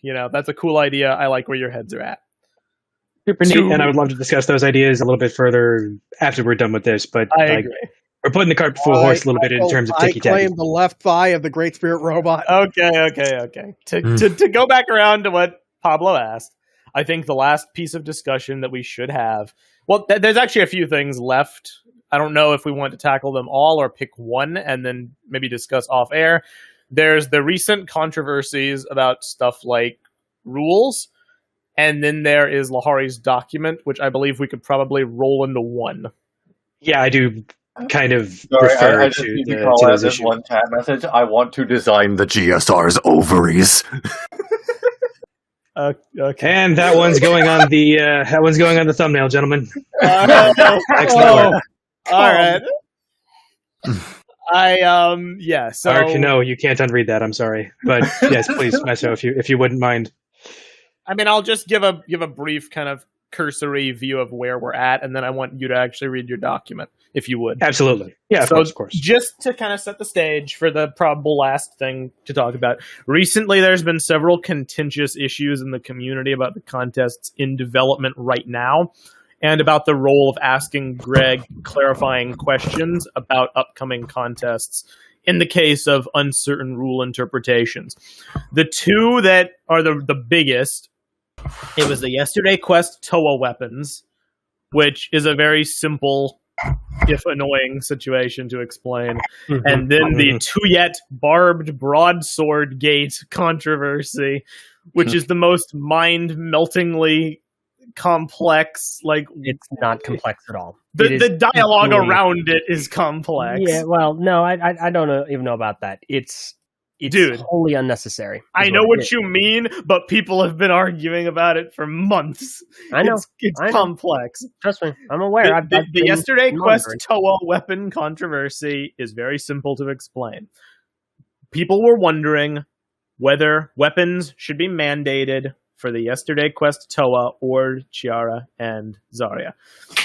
We, in our standard practice, as we've done in the past, whenever people have uncertainties regarding the rules, we're like, well, we should probably message Greg asking about whether they have weapons. And unfortunately, we did forget, because it's been many years since I have read the story serial in question. We forgot the line, the brief one-sentence line where their tools were taken. So the spirit of the question was whether weapons would be on the table for canonization. You know what I mean? Whether they would be included or whether, they didn't have tools at the time. That's it. That was it. Literally all Meso asked was, do they have weapons? That's it. And Greg replied saying what their weapons were. Which we didn't want to happen, but it did happen. We've said we don't look for restrictions.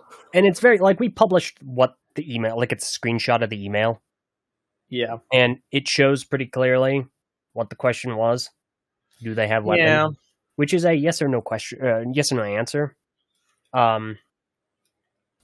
It's unfortunate. It's like if I asked Meso if he likes to drink water, and then he named off water is the best, but Dasani is the worst. He named off not only the specific brands, but the specific pH levels that he likes to drink the water at. It's that's not the question I asked, but he answered with specifics. And there was no way to anticipate that, and a lot of people got angry at Greg, but a lot of people got angry at us. And that's it. It was.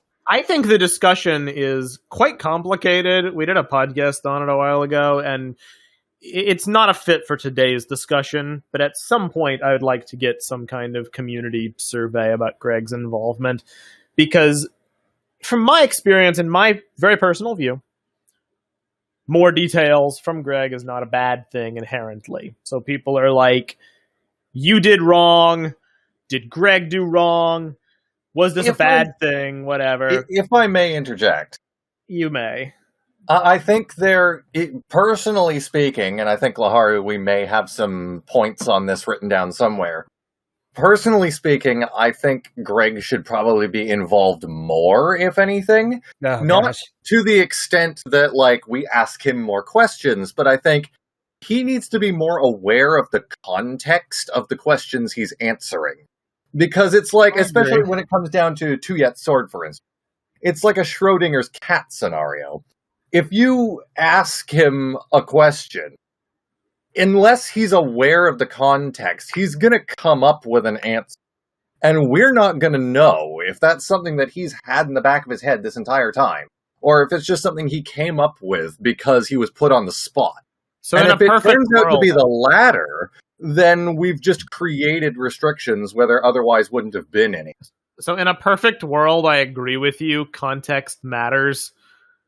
We've tried in the past to give context, and I mean, people in stage talk, they're expressing it in their own ways, but more or less, they're right. Like Greg, we've sent him a few emails that were very context heavy, and he pretty much straight up gave us an honest reply. He was like, it's been a while since I've read some of these details.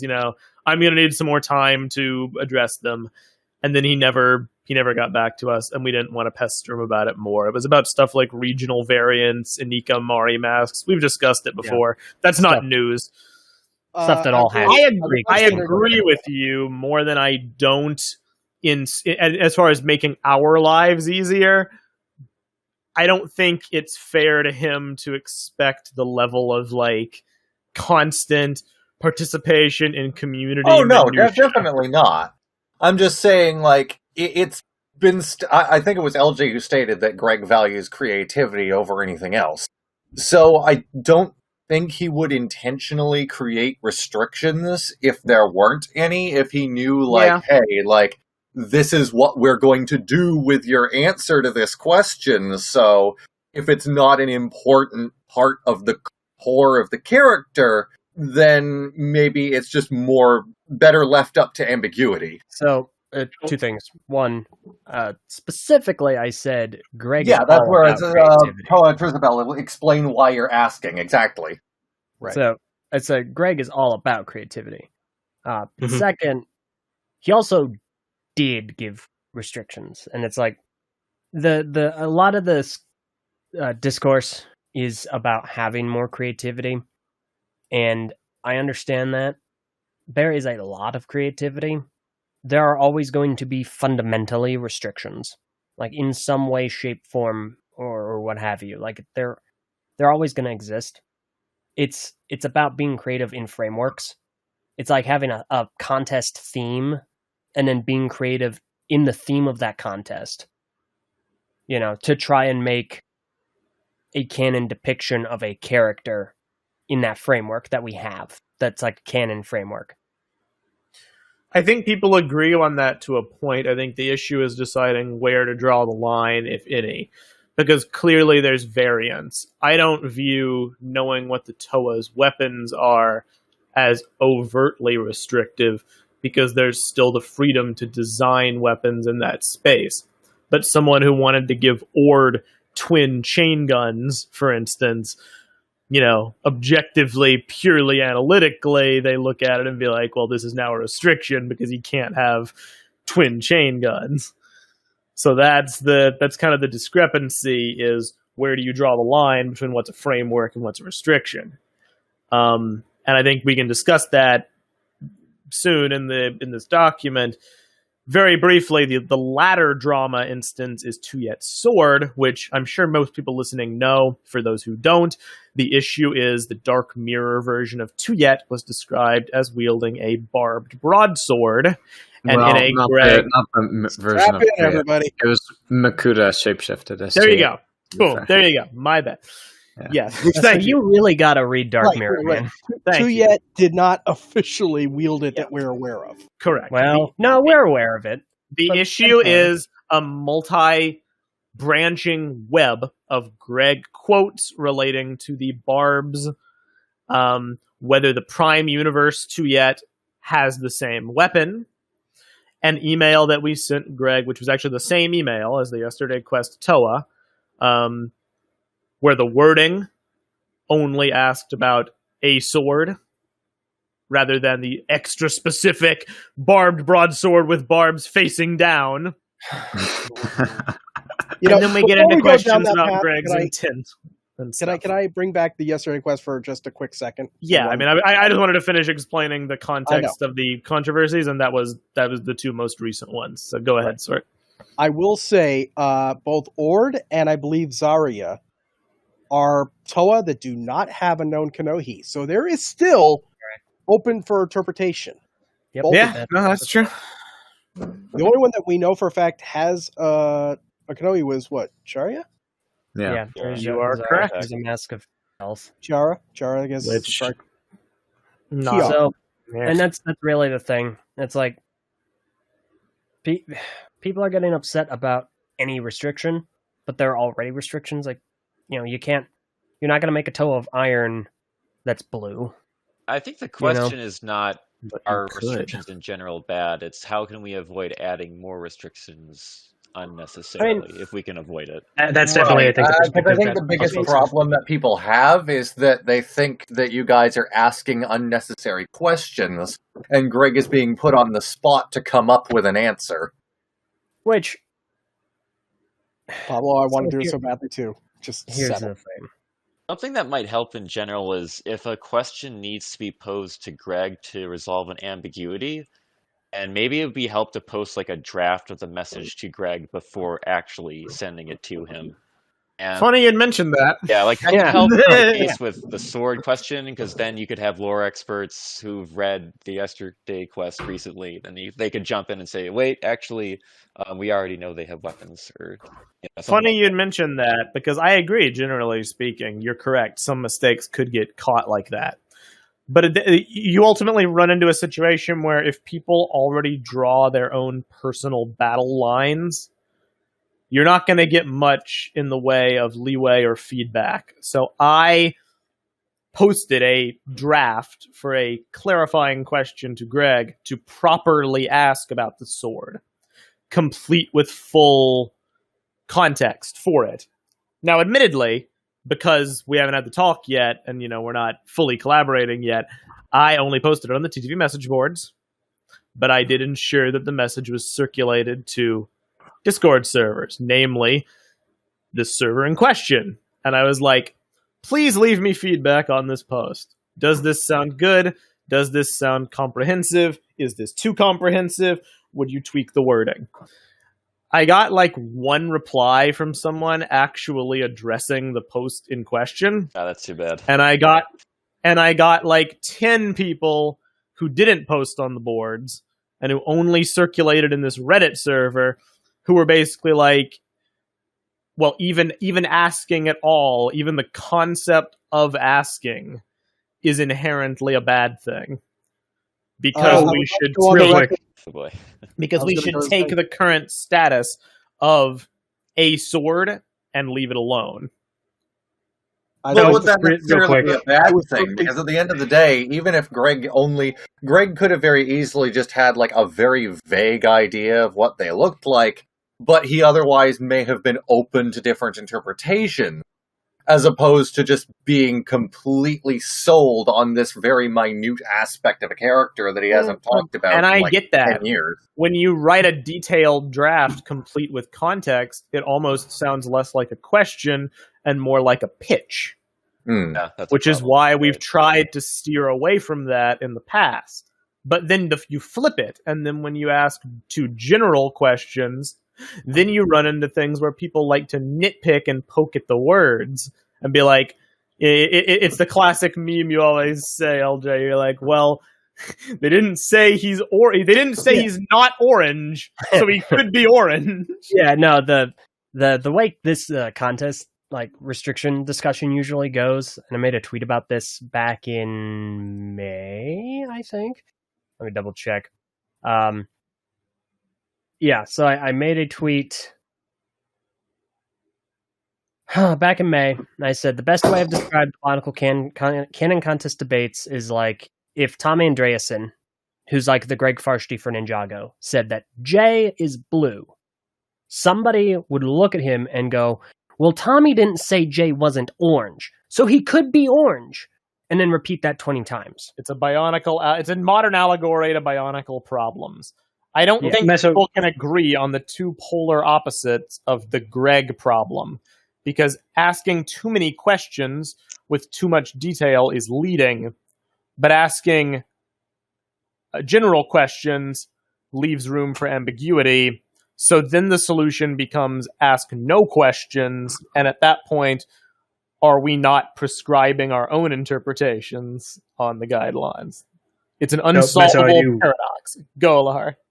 I do have just a question. Was the only Discord server you posted it in the Reddit one, or did you go around to like TGA, BSO1, the lore focused sides of the community? I should have clarified, because that is a good question. I did not personally relay the message, but I was scoping out to see if it was being discussed in the areas. I don't know if it did circulate over there. Why was that not ensured? I'm going to be honest. If it was so important, I feel like I just want to just step in. If it was so important that this be circulated, then why was it not made? Why was it not checked on to make sure that it actually was being circulated? Well, because that's why I clarified. As of this moment, we are not actively in a collaborative mindset. I'm not in all the Bionicle Discord servers, and I don't intend to be at the moment to network every message. That's something which I'd like to start employing when we have the realm of ambassadors or community advocates and partnering with you guys. The point I was trying to make was that it was important to you specifically that it be circulated, yet it was not made sure to have been circulated. It's like that meme image of like, you're riding along on a bike, I gotta circulate this, and then you put the stick in the spokes. I mean, Liam, I think we're getting by that same token, it was important that this discussion that we're having right now be circulated, and it was circulated 10 minutes before this actually started. Like, yeah, I think overall we're getting a little bit off topic here. If you're prescribing my intention was to have people not talk about it on Discord servers off the record at all, but to chime in on the record on the public message board. If you want to get really granular with my interpretation, that was it. Easy to fix this. So that's just send it to more Discord servers. It's also, I mean, pretty much. We can look into that when we have like a collaboration. Yeah. Ultimately speaking, that is not something I would undertake myself.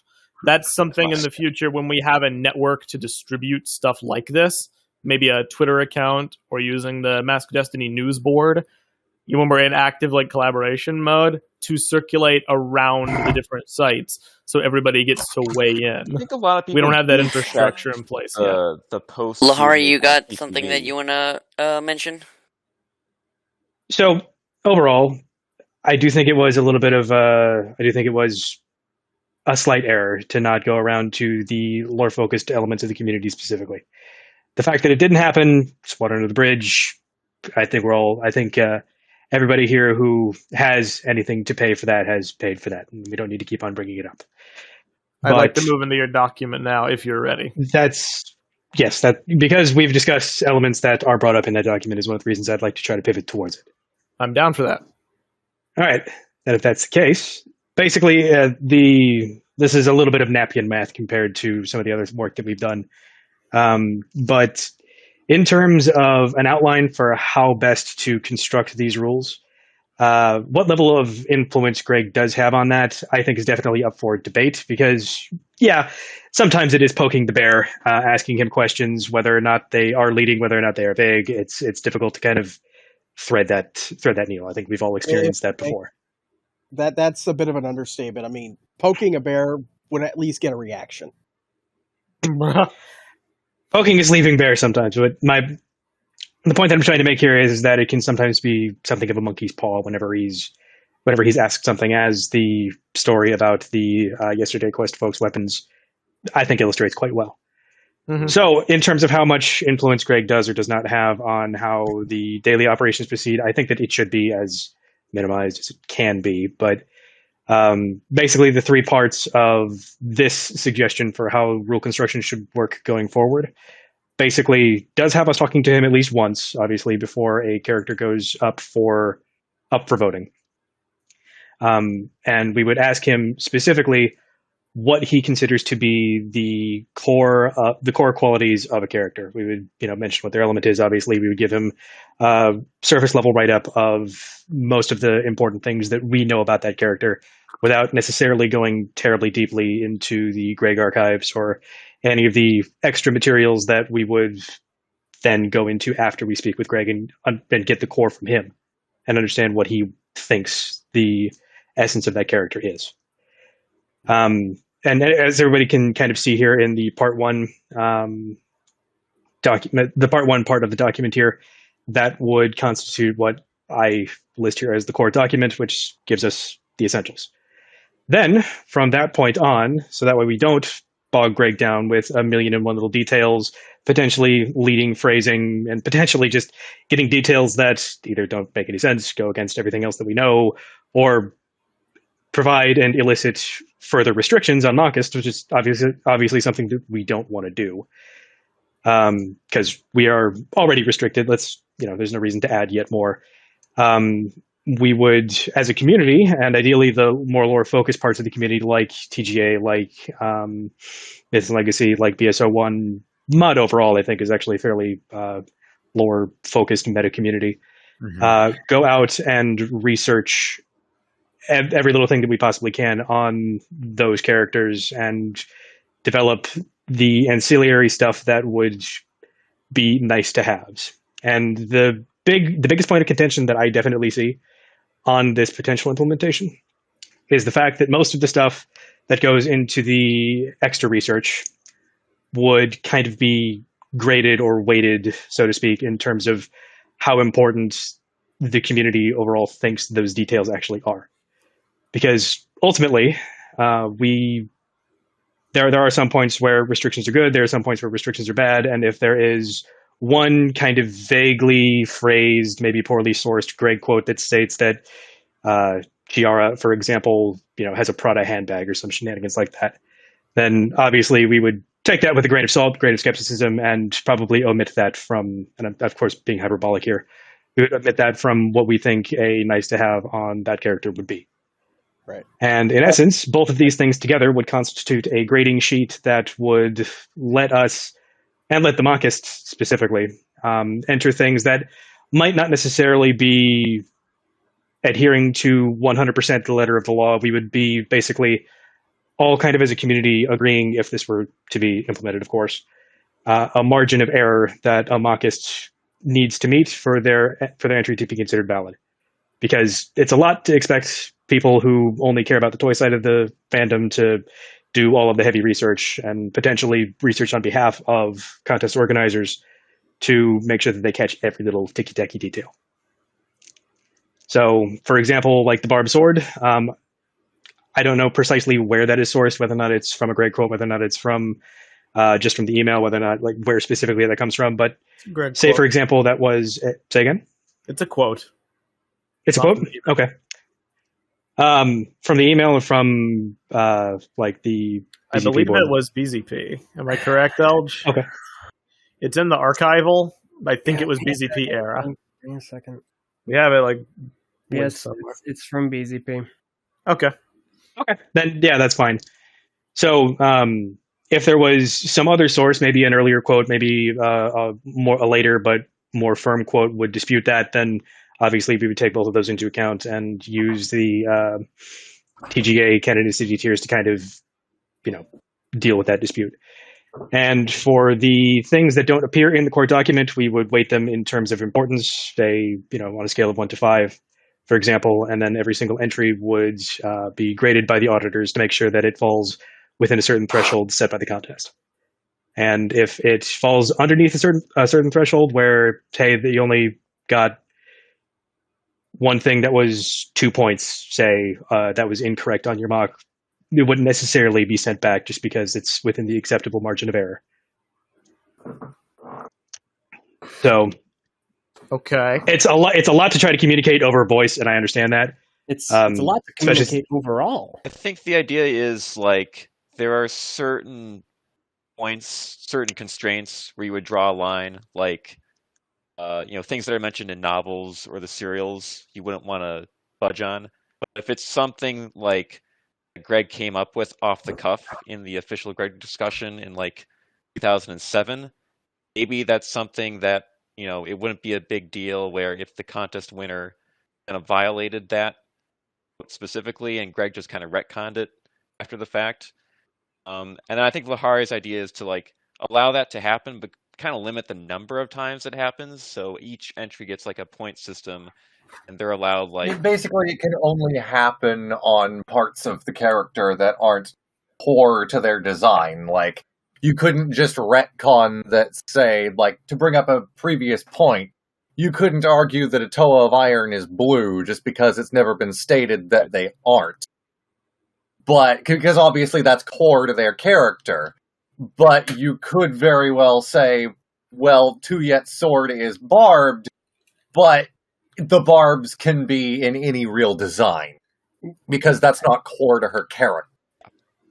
Yeah, basically, in essence, here, the core would be pass-fail, whereas anything else that comes up from, again, like the Great Conversations or, any of the other lesser elements of the canon would be still, on ABC the grading scale, just kind of as a general idea. And if we for the record, back to the Haga contest, then maybe like height restriction would be considered one of these things. Like if they're 1 unit too tall or too short, it would be considered like a 1 or 2 point violation.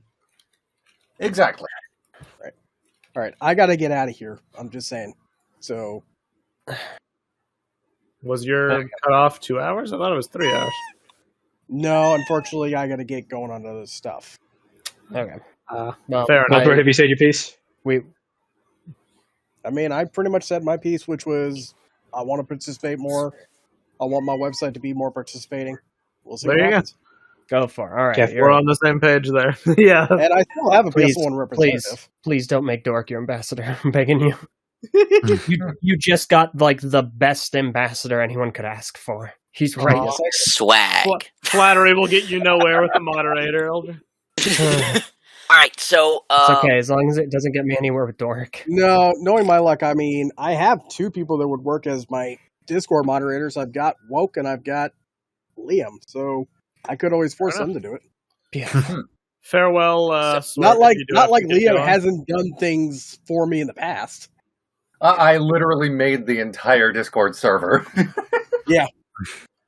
So, how about then as we round up, or I guess like wind down and finish up, those of us who participated, let's just write some quick thoughts on what we've heard, any follow-ups, and then we can share with each other. Sound good? I've got a lot. Yeah, I'll just some comments on all that stuff. I do too, but I'll let him go first. So to start and be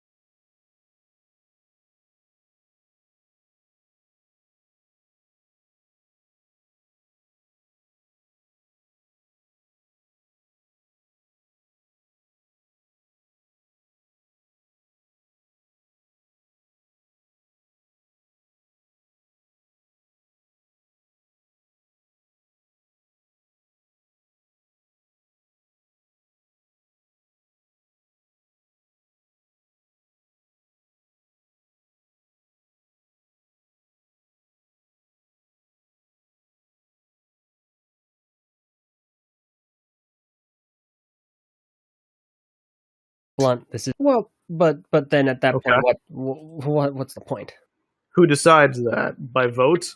Okay, so regardless of whether or not there are gradable elements versus just strictly a pass-fail, there still does need to be a comprehensive grading sheet for each character. I mean, I definitely think that there's a... Go ahead. That's what the auditors are for. They look at an entry and compare it to the list of rules/guidelines for a character. So, if someone enters a Tuyet and the Tuyet is orange, well, the orange needs to be changed to blue. Yes, correct. And this is not... Well, this would be posted for the public to be able to read and understand. Yeah, I think it would also... It's the color. This would be really nitpicky details, like the barbs. But that's the point, though. We're deciding what nitpicky is. Yeah, and I don't like how Part 2 specifically mentions how... I know this is kind of separate, but regarding contacting Greg about other extraneous circumstances that are unclear, the vote has to be 2/3 majority of the people who have submitted mocks to a given character's period. So what you're essentially saying there is only the people who are active submitters have the right to decide whether or not Greg is asked in those fringe cases. At that particular criteria, would be too popular. That particular criteria, I'm very much not willing to die on that hill. If we would like to make it more inclusive, I'd be more than happy. That was actually, I actually wrote that thinking that would be something that y'all would be interested in. But if we're all on the level that that's not a good idea, then hey, fuck it. I generally think that the more that's just the position we're in now, right? People are saying that we're inflicting our, views on canon or our interpretations of canon based on which rules to and to not enforce. It's less bad if it's by majority rule, but you could still make the same argument just spread out. And I think that if you go down this rabbit hole, it's a dangerous web to unweave, because not to make everybody feel like old and bad, but we are officially at the position, I think this year actually, where Greg has spent more time not writing G1 than writing G1. That's not true. He came in 2003. He spent more time not writing G1 than Bionicle. Well, you're right, the comics. I bet. Mm-hmm. Basically, it's been a while. It's been 12 years since the story stopped.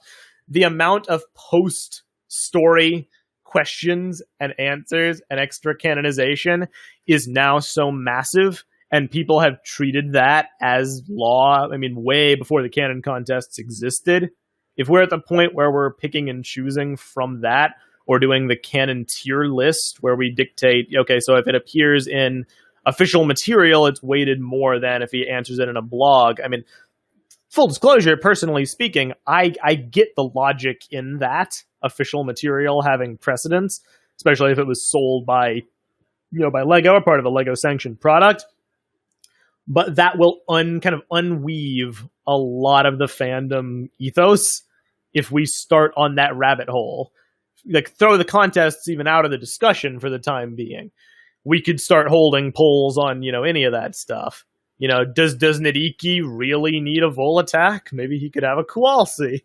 That's the most popular one. That was answered in a Greg quote. Because that's in But more to the point on that topic, is there a reason that Nadiki can't have a Vol attack that just looks like a Kowalski? Straight up. But that's the thing. Greg has straight up said it looks like a standard Kowalski. But if we operate on this system, you mean a Vol attack? Yes, thank you. But if we operate on this system, then that would be open to being fudged on potentially. Well, not necessarily, and no, I don't think that. And the reason for that, so the reason that the tiers of canonicity exist in the first place is to deconflict conflicting. Greg quotes in the matter where he comments one thing on a particular topic and then contradicts himself on another point. Tiers. Okay. Well, and see, that's the thing that. Like contradictory quotes, those are things that are perfectly reasonable to reach out to Greg about. That's what we did with the sword, not because there was a contradiction, but just because there was a lack of clarity. Well, I think in their example with the tier list, it's being mixed a little bit. Do you think it's relevant to explain what the tier list is now, or not? Have you guys not seen it before? I've seen it being passed around, but I think just for clarity, to make sure we're all on the same page. I have observed it, but I just want to make sure I have all the facts. Sure, I'll bring it up and I'll share it around real quick. Because I think, especially if that's a framework for this, pitch to operate on, I just want to make absolutely sure. Yeah, there you go. It's in the stage talk. Basically, it's 17 grades, essentially, of how reliable a source is compared to sources above it. And it stratifies all of the media that's Bionicle existed within, because it's multimedia as fuck. That's one of the reasons that it was so successful. Yeah. It does start off, number one, with quotes from Greg can directly override any other element of this with the proper context. But, the first real proper rung, because that was a little bit weird and floaty, is Lego sets, followed by books and comics with some graduation and explanation underneath that. The movies, the novelizations of the movies, because they contain different details sometimes. Anything from Kathy Hopka, so all of the Chronicles stuff, I think. Any of the narrative information that's presented in Lego magazines. anything from the companies Advanced or Ghost. Don't remember whether or not those are the same companies, just under different names, but whatever, it doesn't really matter right now. Anything visual media wise that Greg served as a writer on, any of the very 2000s era digital multimedia shenanigans, like the websites, the CD-ROMs that came with like the Balrock and Toa, all that stuff. Right. Anything from Templar, any of the product descriptions that is attached to any of the obviously created products. Fan-created canonization works by Greg is number 13 right now. Number 14 is the general Greg Q&A with 5 different levels of confidence, which is a very important thing in terms of deconflicting what is an answer that should be taken more precedentially versus less. Then you have anything from the video games because, well, they kind of went all over the place in terms of adhering to the actual narrative. Then the TCG, I don't remember any lore from the TCG, but hey, apparently it had some. And then anything that is unpublished but was later scooped up by the community, like the game that Lightstone's working on, or say we just magically come upon a secret hidden Bionicle story Bible from 2002 or something like that, and then bust everything right open.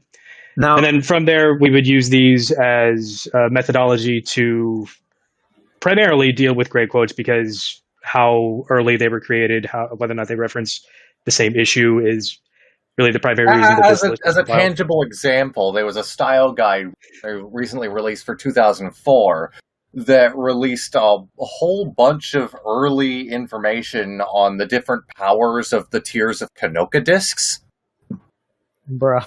And that was previously unknown information that may not even really be canon anymore. Huh. I mean, and it does cover an awful lot of minutia things, like you can't mock a power, really, unless you want to light your shit on fire. I get what you mean. Now, a couple things I will say on this. The first is that, obviously, as you can see with the different links, this was not only constructed with Greg quotes that he said in the past, but also Greg has signed off. He's seen this tier list as you can see it now, and he's signed off on it officially. But also, this tier list ideally exists to deal with contradictions. So if there are different things that may conflict, that's when this comes into play. But if otherwise, ideally, canon exists pretty much on the same plane, theoretically. Okay. So reframe, because I know you already explained it, but just now that we have this full context, reframe at basically what Dr. Swirt was saying in chat. At what point does this come into play in the issue of your weighting system in terms of what is an acceptable degree of variance from canon? I think the TLDR is ideally, your question was, how do we decide what's a borderline case and what's not? And this is like more of an objective standard for deciding what is something that we can't budge on and something that is something that we could maybe retcon or chalk up to a point system. So like something that falls in the tier of like online Q&A with Greg Forestry, that could be considered something that would go in the point system, and someone could violate a certain number of those points in an entry.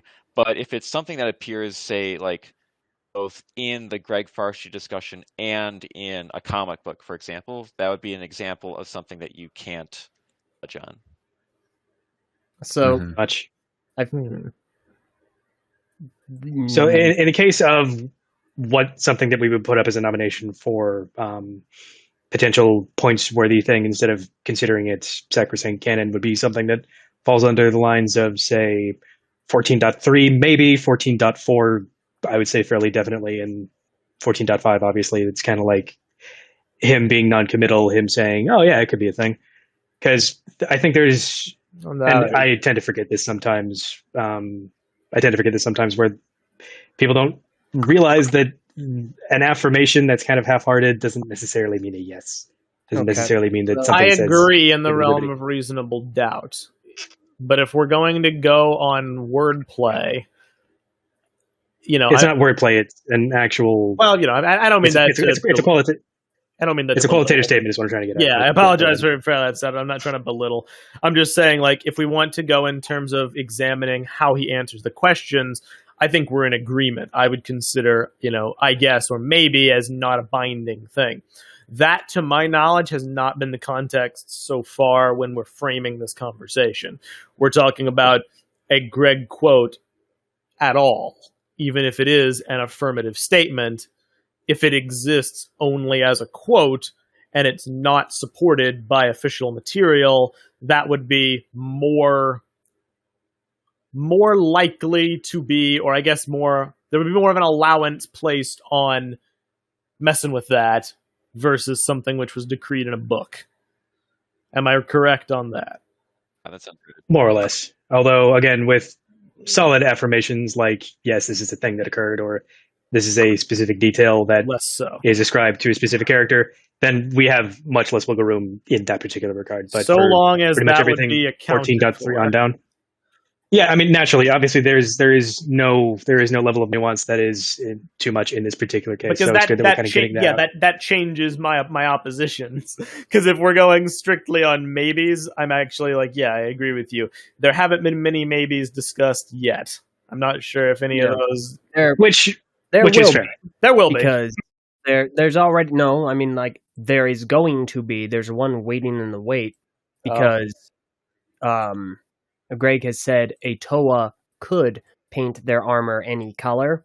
Oh, you're right. And there's a growing contingent of people that are interested in allowing other colorations for characters like Shiara or Zarya or Ord, who have canonical colors by virtue of being of a specific element. So bear in mind, he has confirmed Zarya's color scheme.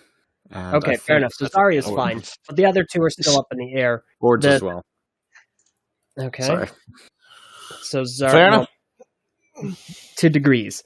My point being, like, there are characters that, like Toa, that now could be any color, but Greg said could, so I would hope that would fall under the, 14 point.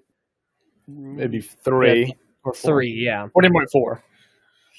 Yeah. So I get where you're getting at. That was basically all I wanted to clarify. Elge, did you have questions? So to specifically respond to you, 14.4 does cover the cases where something is possible but not confirmed as being true. So that is already handled. Okay. Solid. So ultimately, this similar to I forget which earlier proposition it was. My head is cloudier than I'll get out because this is like this entire situation is very heady. This is a solution looking for a problem, the way that it is laid out, because ultimately this is like the things that I like about this would be like gathering a team of people to hunt down information and make it clear and concise. What I'm not super jazzed about is the added complexity of a point system to try and allow so many entries that might deviate from what we know. That to me feels wildly unnecessary, because if you're trying to deviate, like, why? So in the cases... I'm about to respond to you here, so give me just 1 second. So in terms of the actual execution here, whether or not there is enough maybes, basically enough elements that fall below 14.4 or 14.3 on this list to actually have a wiggle room in the first place is at this point a little bit unknown. The research would kind of need to be done to determine whether or not there is enough that departs from the core versus stuff that's kind of wibbly wobbly. Yeah, because I think, the coulds, the shoulds, the maybes, the who knows are something that we kind of need to go character by character and find. Yeah, I wouldn't agree that it's a solution looking for a problem. I think it's actually solving a pretty specific problem that's been a consistent issue that people have addressed or discussed for each of the past contests. And that problem is, what do you do with these very minor restrictions on the contest? And people have endless debates. But that's the problem. But that's the thing. People have made up their mind that it's a minor restriction. Like we are like the restrictions, it adds to a framework to which people create a character within.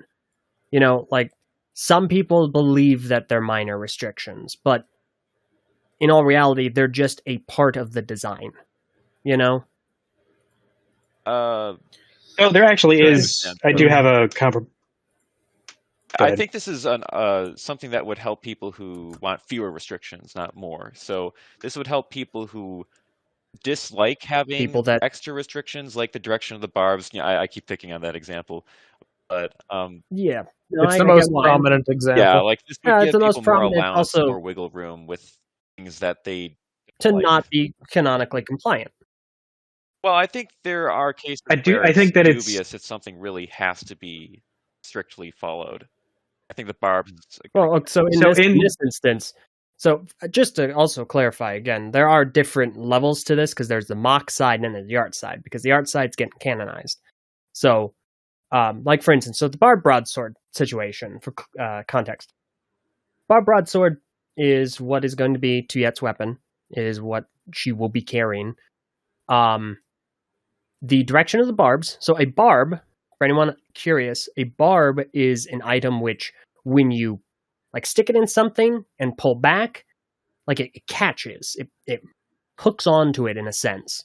And when you remove it, if you just remove it straight out, it does a lot more damage on the removal than it does like the insertion. Is this something Greg has said directly? Sorry, I'm not like fully read up on this. So that is the like just straight up plain terms definition of a barb. Like the real world interpretation. That is a barb. Yes. As far as what the sword looks like, there was a quote, BZ Power, February 20th, 2008, where somebody asked, what does Tuyet's barbed broadsword look like? A sword with serrated edges. A sword with spikes. B, a sword with spikes coming out of the blade. Or something else. And Greg said, a sword with curved barbs coming out of the sides so that when you pull it out, you do more damage. And pretty obviously that just means that there are curved barbs coming out of the sword. And because it's a barb, if you remove the sword, then logically, the barbs have to be pointing toward the hilt to function as barbs. If we're bringing up real-world implications, it's worth pointing out that broadswords aren't used for stabbing, they're used for swinging. And when you pull them out, you aren't necessarily, like, the broadswords aren't specifically, like, if you're, like, trying to stab it, getting them caught on something, I get like, trust me, this has all been discussed and hashed out, and, like, you're right. But also, hang on. Bionicle weapons have always been fairly nebulous in terms of name and like actual appearance, you know? There is always a degree of like room to wiggle around in when it comes to what a weapon looks like based on For instance, yes, Metis wields an ice axe by name. However, we can see pretty clearly he has a sword. Additionally, Vaki staffs are much different than Rakshi staffs, or Takanuva's staff of light. So there's a lot of variance to be had, story-wise and visually. This is an instance where Greg has described a very specific, like, use, like a very specific function for a sword, and it matches with our definition for a barb. So there's a very clear correlation here. There's no disparity. The reason why people are debating this so heavily is because they see it as an unnecessary restriction, when at the end of the day, this is a very specific thing Greg has discussed in terms of this. It's just a part of the description. It's rare that he goes out of his way to describe the actual function. Yeah, so I think...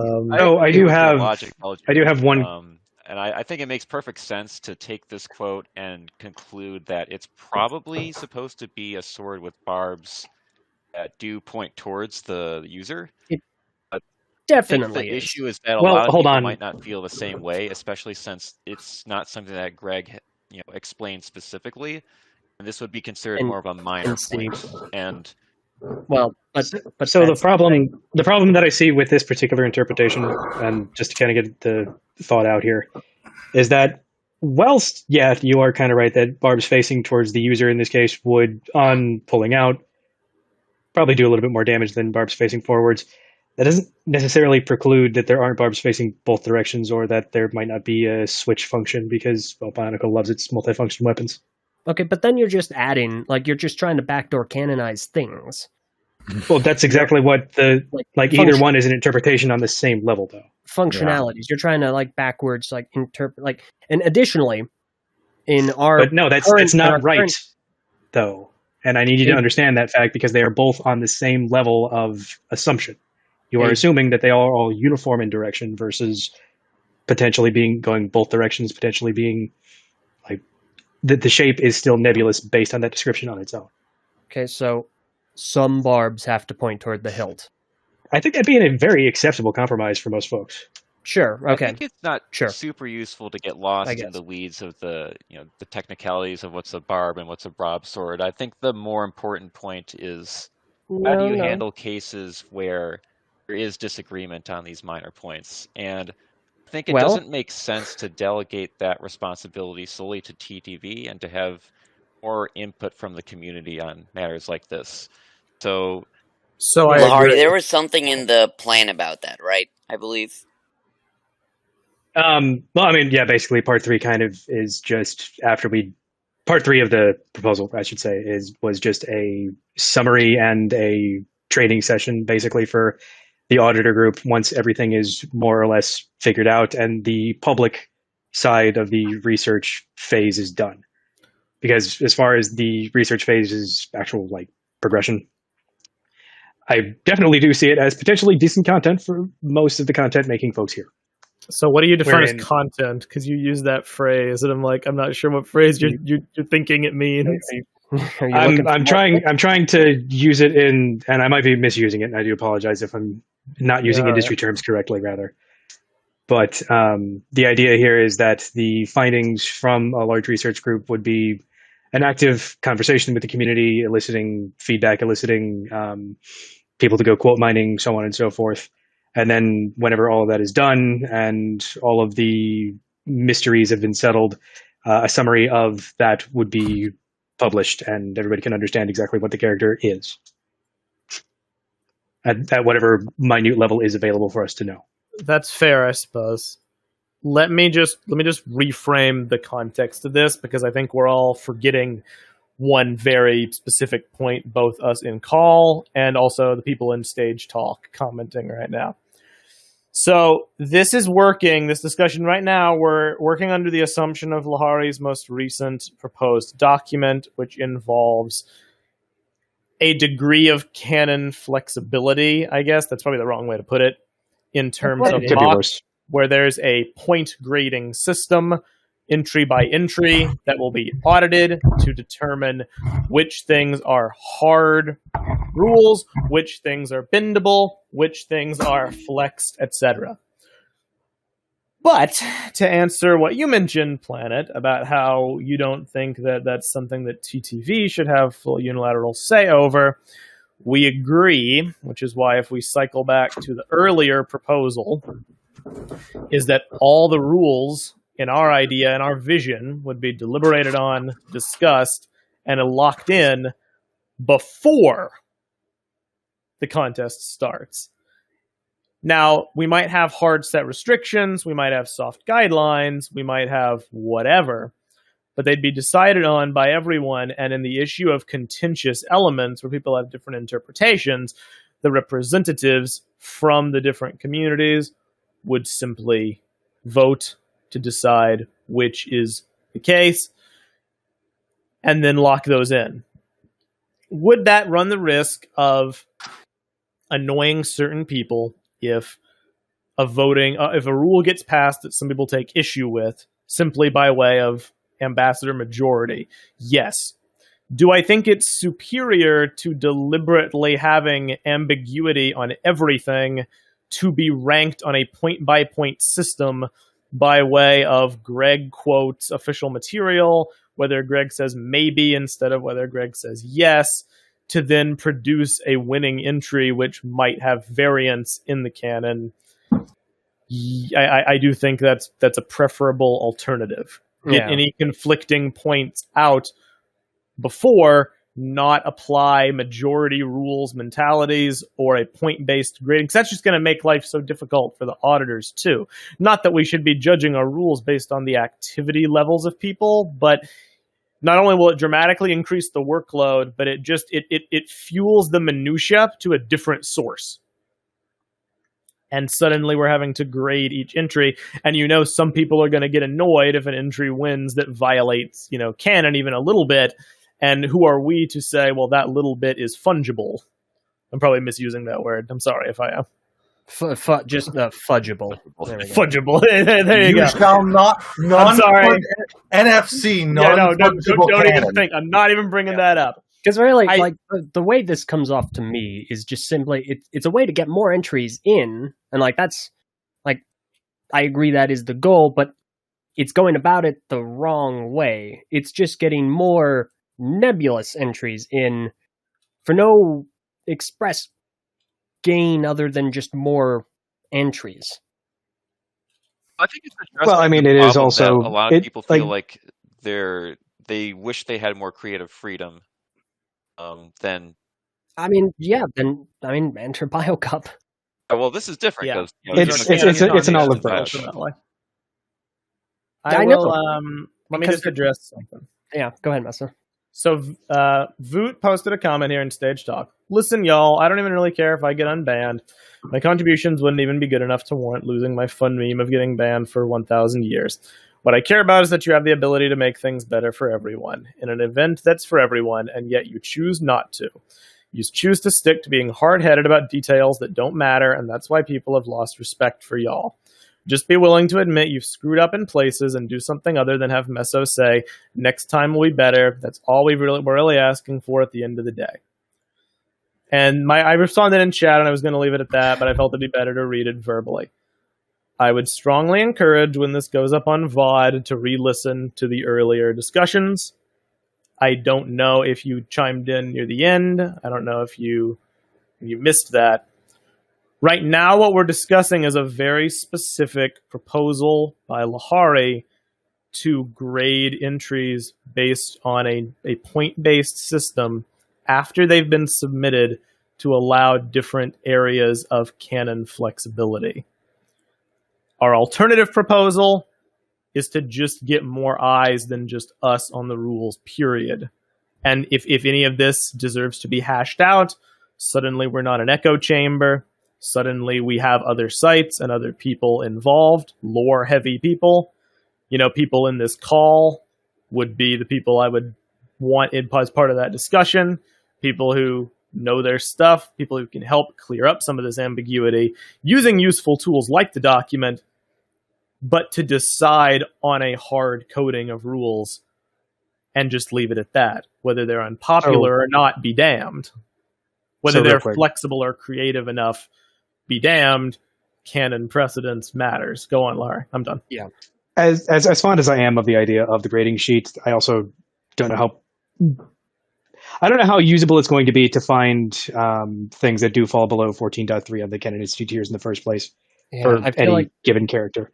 Unfortunately, to that end, so long as there is a comprehensive and a cited worksheet that the auditors can use to be able to tell whether or not an entry actually does adhere to the canon, that is the only thing that really truly matters, like kernel of import in this document that I have.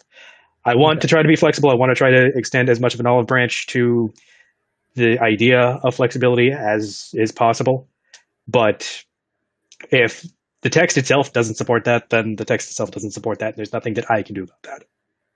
And I think everyone, so we've been able to bring up a good amount of points. I think we're getting to that point where either we get lost in the minutia, or we would benefit from sort of stepping back, verbalizing and putting down on paper the things that we've heard, and then, in my opinion, it's better to have maybe a third meeting where we can discuss the things that we are able to put in words after hearing from each other. What I'm suggesting is that we wind this down right now, unless anybody has some final, big point they want to make. And then we can keep chatting privately about the things that we've heard. Obviously, This is not to cut out everyone else. I think it's been useful for all of us to hear from each other. I think that now we can use that to sort of formulate the next steps in the discussion. And I think winding down to now would be good to get to any potential questions that we haven't addressed or have yet to be sent in at all. Because I know last time we went for so long that we didn't even get to questions properly. That's fair enough. I do have one. I didn't have a good place to put it. I didn't have a good place to write it down or whatever. But I do have one suggestion as far as the people who are concerned about the canon being added to hair on fire type stuff.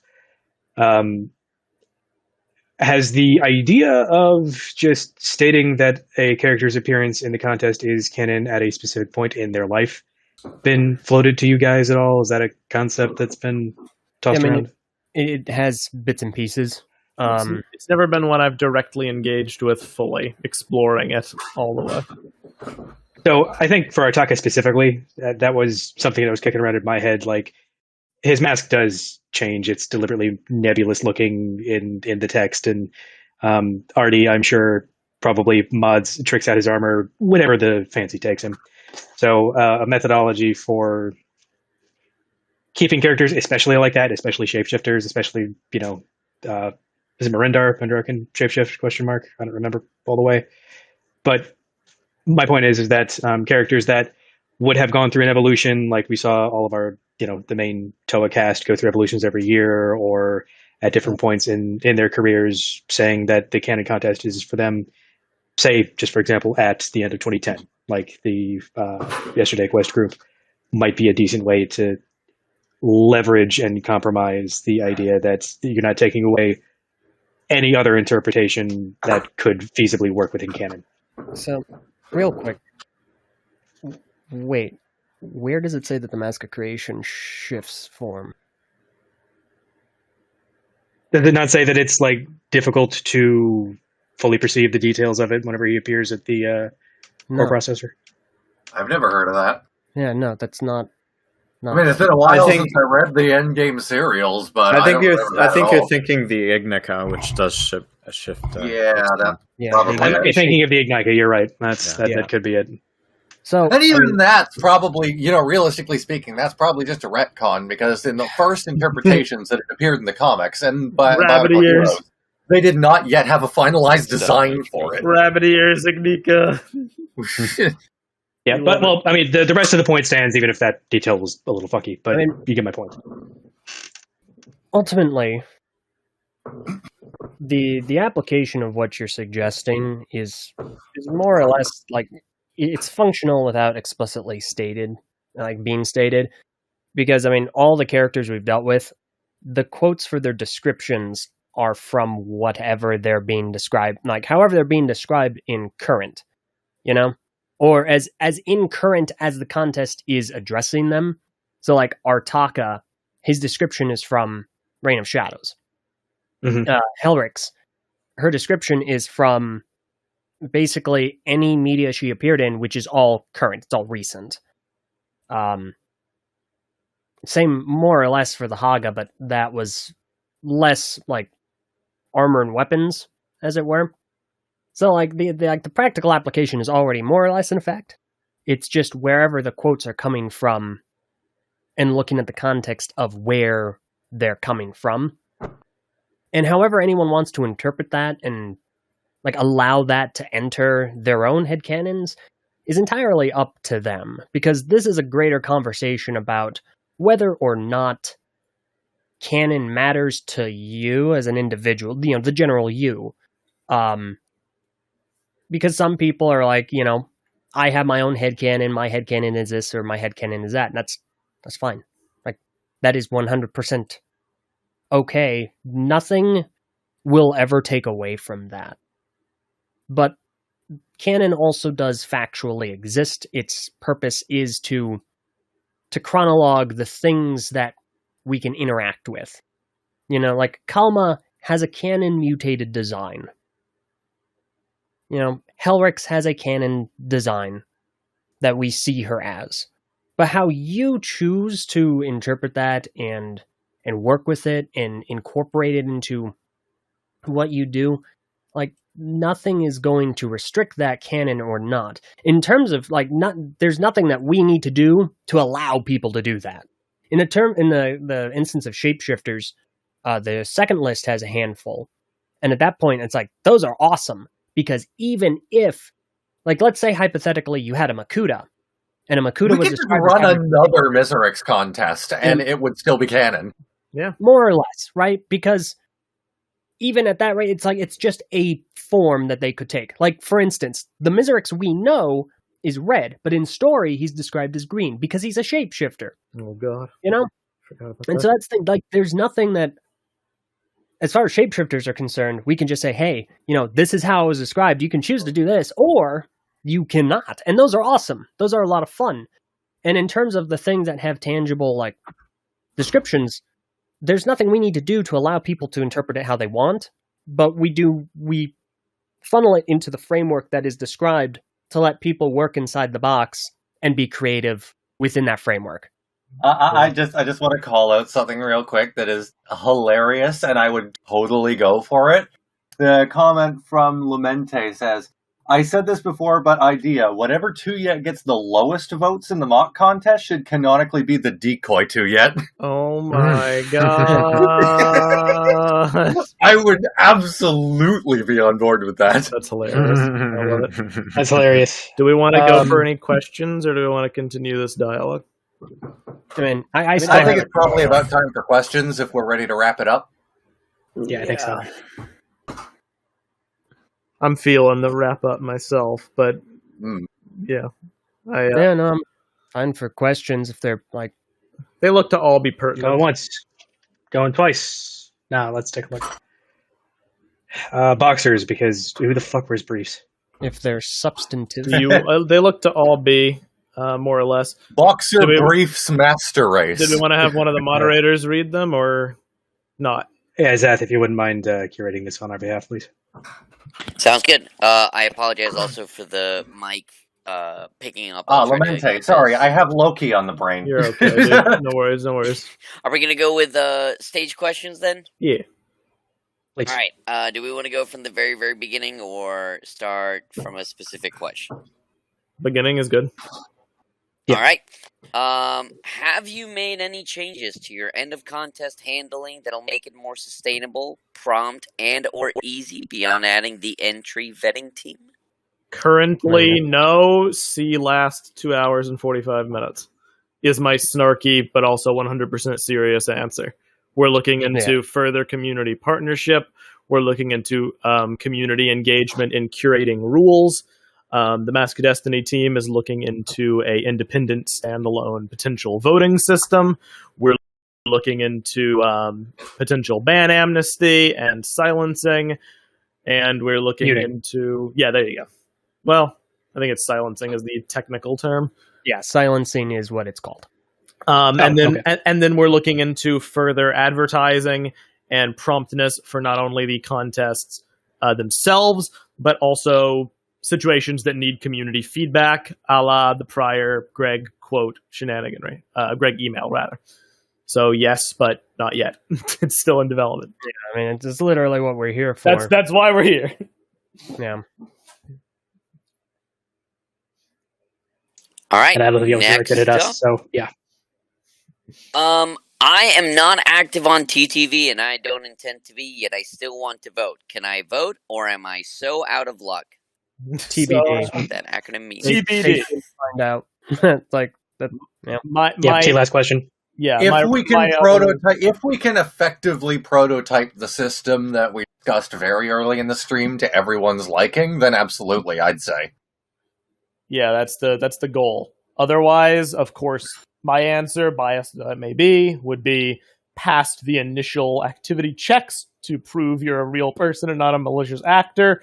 You do not have to be an active participant of our community to vote. Once your account is greenlit, you can do it, vote, and never engage at all. But TBD. Yeah. One way or the other, the answer to your question is yes. Can you vote? Maybe. Are you SOL? Maybe. Find out. There you go. We'll find out on the next episode of. Next question. Would you consider opening joke, but I refrained. We're on the same wavelength.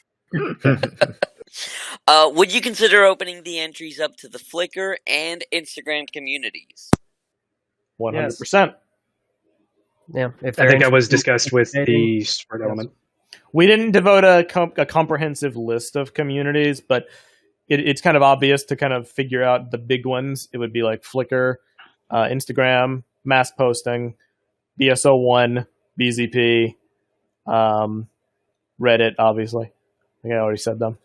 And BZP is a big community. Wait, no, I'm not going to say that. You know what I mean. TTV and probably Mask of Destiny, obviously, in some capacity as a collective, community source. That's not factoring in international communities, though, and that also is assuming that all of the listed communities would want to participate.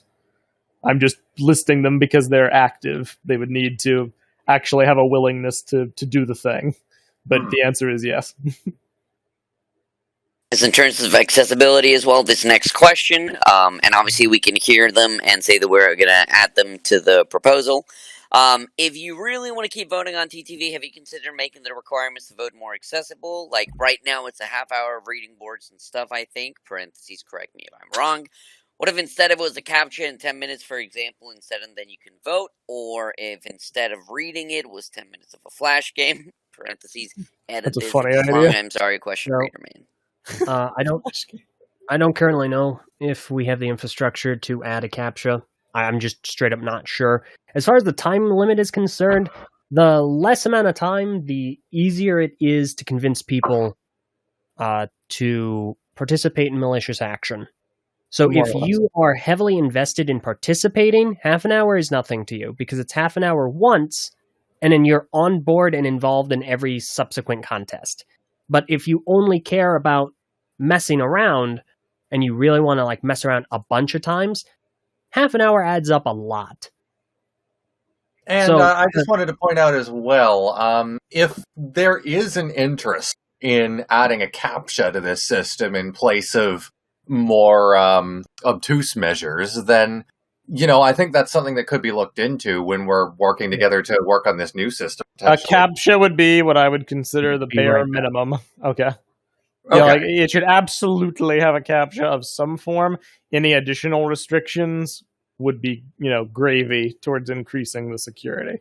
Because CAPTCHA prohibits bots very easily. It does not prohibit trolls. No, absolutely. I was just saying, if that's something you guys were looking into, but you didn't really know how to implement, I'm pretty sure somebody around here could help with that. No, 100%. Yeah, if that should absolutely, in my opinion, that should absolutely be on the list of proposals. All right. That's good. These next two separate questions kind of go sequentially. First separate question, why are you so adamant about enforcing a barbed broadsword for 2 yet? Next question is, do you have an estimate on when 2 yet will start, and will there be another talk in between? And also, do you plan to send the follow-up question about 2 yet sword? Take those as you want. So, for the barbed broadsword, we pretty much just discussed it. It's clearly a divisive issue, but you run into a lot of scenarios where we get into the real-world interpretation of the weapon, Greg's intention, which I would hope we could all agree Greg has not, at the very least, Greg has not clarified there's any meaningful difference in terms of the weapons that the different 2 yets wield. So if you are inclined, if you're biased towards this way of thinking, that would be an inference that odds are he probably wrote them to use the same weapon. But people are arguing on behest of creative freedom and, lax interpretations of the rigid rules. So the discussion has merit to being had, and that's why it's being had. But I don't feel like rehashing the reasons why, considering we just spent half an hour in it. But there you go. As far as the next question, do we have an estimate on when? Unfortunately, not. So I'll be honest. We are, if this was a solo us operation, we probably could have started in January. We have the restrictions in place, any that we would deign, to add. We're not looking to craft anymore. People have already waxed poetic about everything under the sun. The sword is the lingering, question mark people have. It's the only thing people are really actively discussing. The only reason we're not is because we're looking to make changes. So we're holding off until we have the new infrastructure in place, because if we're going to do a partnership, if we're going to open this up to other sites, I'd like to get Tuyet in on that, ideally speaking. I understand people want Tuyet, and realistically, I get it. It's been a few months now, but Tuyet's a pretty big character, so I'd like for her to benefit from any potential pros, which are a lot, that our collaboration with the Mask of Destiny folks and the wider community at large could add. We don't really want to rush her out the door on the old system just yet. Unless people want that, but I don't think en masse they do. Well, I mean, we don't want that. Yeah. Because no. If we're making changes, we'd like to just wait until we have the infrastructure made to actually make the changes, lest we open ourselves up to more critique and hate and yada, yada, yada. And as far as, do you plan to send the follow-up question about Tuyet's sword? I mean, I don't know. That's kind of... I think it'd be smart. I think it would be a wise idea. But it would necessitate a lot of people understanding that there are always going to be restrictions. There's always going to be a framework, and that's important for finalizing what that is so that people can find a way to express themselves in that framework. If we wanted to post my email and we wanted to, off recording, just in our servers, pass it around and gather feedback, I'm down to do that. I don't know what that would look like, actually, and I think what it would ultimately come down to is just people voting binary of, do you send it, yes or no, rather than curating the exact wording of the email. So at this point, I don't really know. But I will, at the very least, when we're off air, I'll post the email that I posted on the TTV boards and at least let that percolate. But I definitely haven't rushed it out the door. I haven't sent it yet because there was notable dissent from people going no, don't send it. So I want to keep to our word. I'm not trying to rush it. So that's basically, those are the answers. All right. Why was Marindar chosen to be in the first line of contests, especially over characters with dialogue and multiple appearances such as Jochma? This is a valid question because LJ and I initially disagreed on this way back when. I think I didn't want him included. You would be correct. You did not want him included in the first list, if at all, and I definitely did. I didn't want him included at all because, he is so formless, and he is so he technically a hole in the wall that he made has more screen time than Marindar does. Yeah. But he fits the criteria in so much that he has a name. My argument for bringing him in, because it was my doing, if you're not happy with it, you can blame me. It was basically, he was planned to be a major antagonist of a story serial, potentially multiple. He was one of the primary antagonists introduced in the post-serial run, right alongside the Yesterday Quest Toa. So if we're holding contests for them, when they're of a certain prominence, Marindar was going to have equal, if not more, prominence. And 3, the creative freedom inherent in his design makes him an appealing contest. Not to say that Jomak isn't. The Jomak example, that's a good one. There are a few good ones. Isn't he the one that's just literally invisible? Yeah, wait, what? No, Jomak? Hang on. Sorry. They may have been trolling me about Jomak. Because, that would be a good contest, creativity-wise. No, Gerbraz is invisible. Gerbraz, right. Yeah, we should do a contest for him. Sure of a blank. Done. All right. So the art is just a blank sheet of paper. So you're right in that, Jomak was a good one. There wasn't any intention to exclude people. It's just some weren't immediately prevalent. But those were the main points for Marindar, at least from my headspace. It was that he'd be an appealing contest because there are so few restrictions. And even if he didn't have any speaking lines, he was poised to be really important. Whereas Jomak, let's be honest, wasn't. So that's that. Yeah.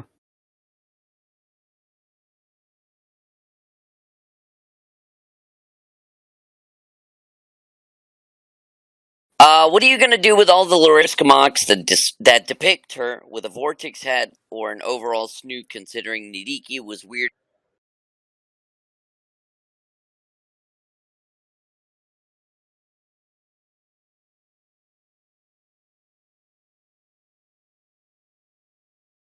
Out by he noted for Birth of a Dark Hunter. That's a funny question. Nothing. As far as what we're going to do about it, nothing really, because like just because he reacted to Rudaka doesn't really mean like the Vaki head is like so. I mean, it's also nebulous. Technically a part of Kreka, so yeah, it's part of Kreka, it's part of Nadiki, it's part of the Vaki, it's part of Vaki like alternate. Like it's just a nebulous piece. Here's where we get into, there's reasonable doubt on either way, and I already see people saying like, "Oh, you care about the broadsword, but you don't care about that." Got him. Yeah, right. It's not rocket science to know that there's different thresholds for each person. You're not gonna win any brain awards with that one. My threshold is there's enough reasonable doubt in the text.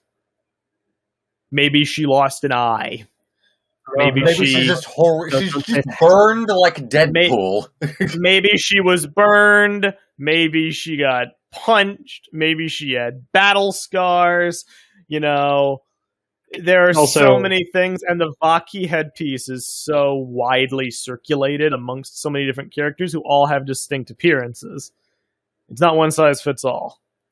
I mean, if you want to take the Miramax interpretation here, Kreka and Rudaka's faces don't really look terribly much alike, despite having similar geometry. You get into the realm of artistic interpretation. Plus, now, I get it. Go ahead. Sorry. If you're looking for contradictory points, yes, that is like factually an example of us having a more lax stance on a certain issue versus another one. But that all I can give you is my reasoning, and that's what it is. If somebody could track down the actual text to that, we could take a look at it. And unless it specifically states that he is repulsed by it as though he'd never seen it before or something, he might also be equally put off by a look of similarity between the two. More to the point about like the comparison, using the Miramax comparison for one thing. There's an easy comparison even in the Miramax style, just because of how different the art style is between Mask of Light and Web of Shadows, the Rakshi and the Rahaga. There you go. Yeah, that's a good point. That's a granted, granted, the Rakshi look the way they do in Mask of Light because they were based off prototypes, but it's still a thing. No, and I mean, that's a good point. I had forgotten that. And it's like we have 3 Vaki heads in the Miramax style to compare: Kreka's, Nadikis, and Rudaka's. So, fair enough. Yeah. A+. Sweet, thank you. That's all I got. Themselves. He didn't move. He had found out the newcomer's name was Rudaka, but precious little else about her. Still, he could make few educated guesses, and the best way to confirm them was face-to-face, if you can call what she's got a face, he noted. Okay, that's not enough to make a restriction. Yeah. Yeah. He might have also just thought that Lariska was ugly. Voot, we did answer your first question, that we were going to look through the information. To your second question, though, is mandating ambiguous details, knowing full well that Greg will okay, parentheses, or deny, something sent to him important. It's something that the voters could easily decide. What does it add that would be lost in that voting ambiguity? I do think that we've kind of gone over the defined positions of either side on this one. Like, we have more or less. I don't think, I mean, this really boils down to, talking about this is not really substantive until we have specifics. Even then, evidently, it isn't very substantive, because the whole point of a canon contest, in this instance at least, is to look at what we have documented for characters by word of story or by word of Greg, and use that as a theme, as a framework for things to include on your interpretation of that framework. You know how many different Helrixes we got? The awful one notwithstanding. And yes, I'm talking about Hosrix. You know how many different Artakas we had? Like, there was so much variety and so much interpretation, despite frameworks, despite specific details. It's like, people have made up their mind that, oh, Tuyet's got a barbed broadsword. Well, it's got to be one of these. Like, before the Haga contest, everyone was like, oh, so you know like those BNG Haga? Well, clearly, like, those would be a shoo-in, right? And the Canon Haga look nothing like them. You know, people have their own set headcanons, and that's fine. That is acceptable. But, like, we have tangible facts about characters that don't have visualizations, and people have the opportunity to give their input on those facts to create their interpretation that becomes the canon character. I do think that we're belaboring the point just a little bit. What you're essentially, what you're essentially saying is enough variance exists in the design of a barbed broadsword, to still allow for build freedom. Did you know there were different kinds of broadsword?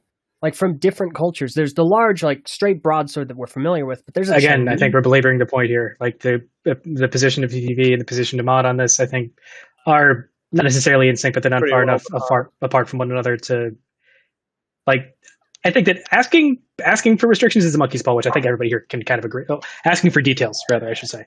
After the yesterday quest, so I agree. Yeah, it's a monkey's paw. It can be an issue. So asking in the first place on some things, it really is case by case. And it's going to be worded in silver bullet fashion. Otherwise, we're going to wind up getting shit that we did not ask for. So duly noted. That's very Speaking true. of which, go ahead. Oh, actually, wait. Yeah, do y'all have any last points on those questions or those points? Not particularly. I mean, what are you moving on to another question, or you're trying to wrap up? I think I'll wrap up. Obviously, we got some entertaining ones that can be more rhetorical, including, can you give /BSO win the Trollo Worm contest? Boxers or briefs? When will you canonize my custom parts? Will Snark be allowed moving forward? Who decides Greg's intentions? Those are there for us to respond in our own time, of course. Thank you, everyone here, for what y'all... Like, if we have time for final statements, I'd certainly like to make one. Let's do 1 minute final closing statements for different people. Sound good? I'd like longer, but... Let's start off with the others, see how they do, and then we can go off of that, okay? Okay. Let's do 1 minute. We can extend it to 2 if we need to. All right, let's go for it, everyone. Who wants to go first?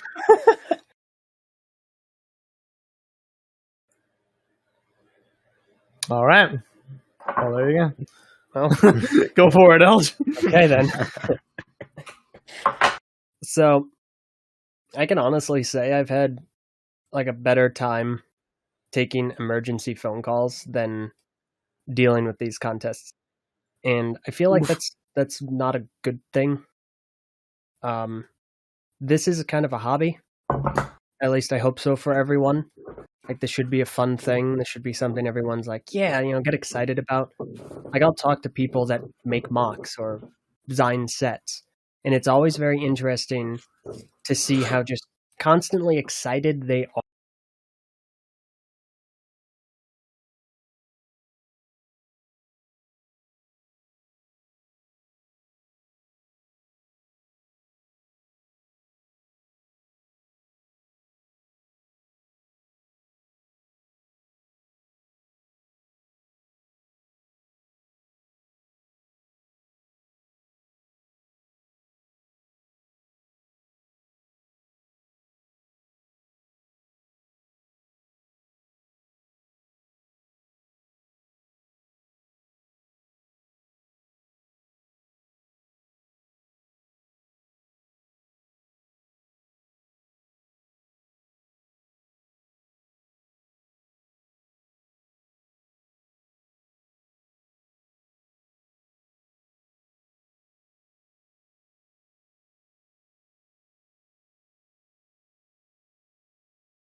are for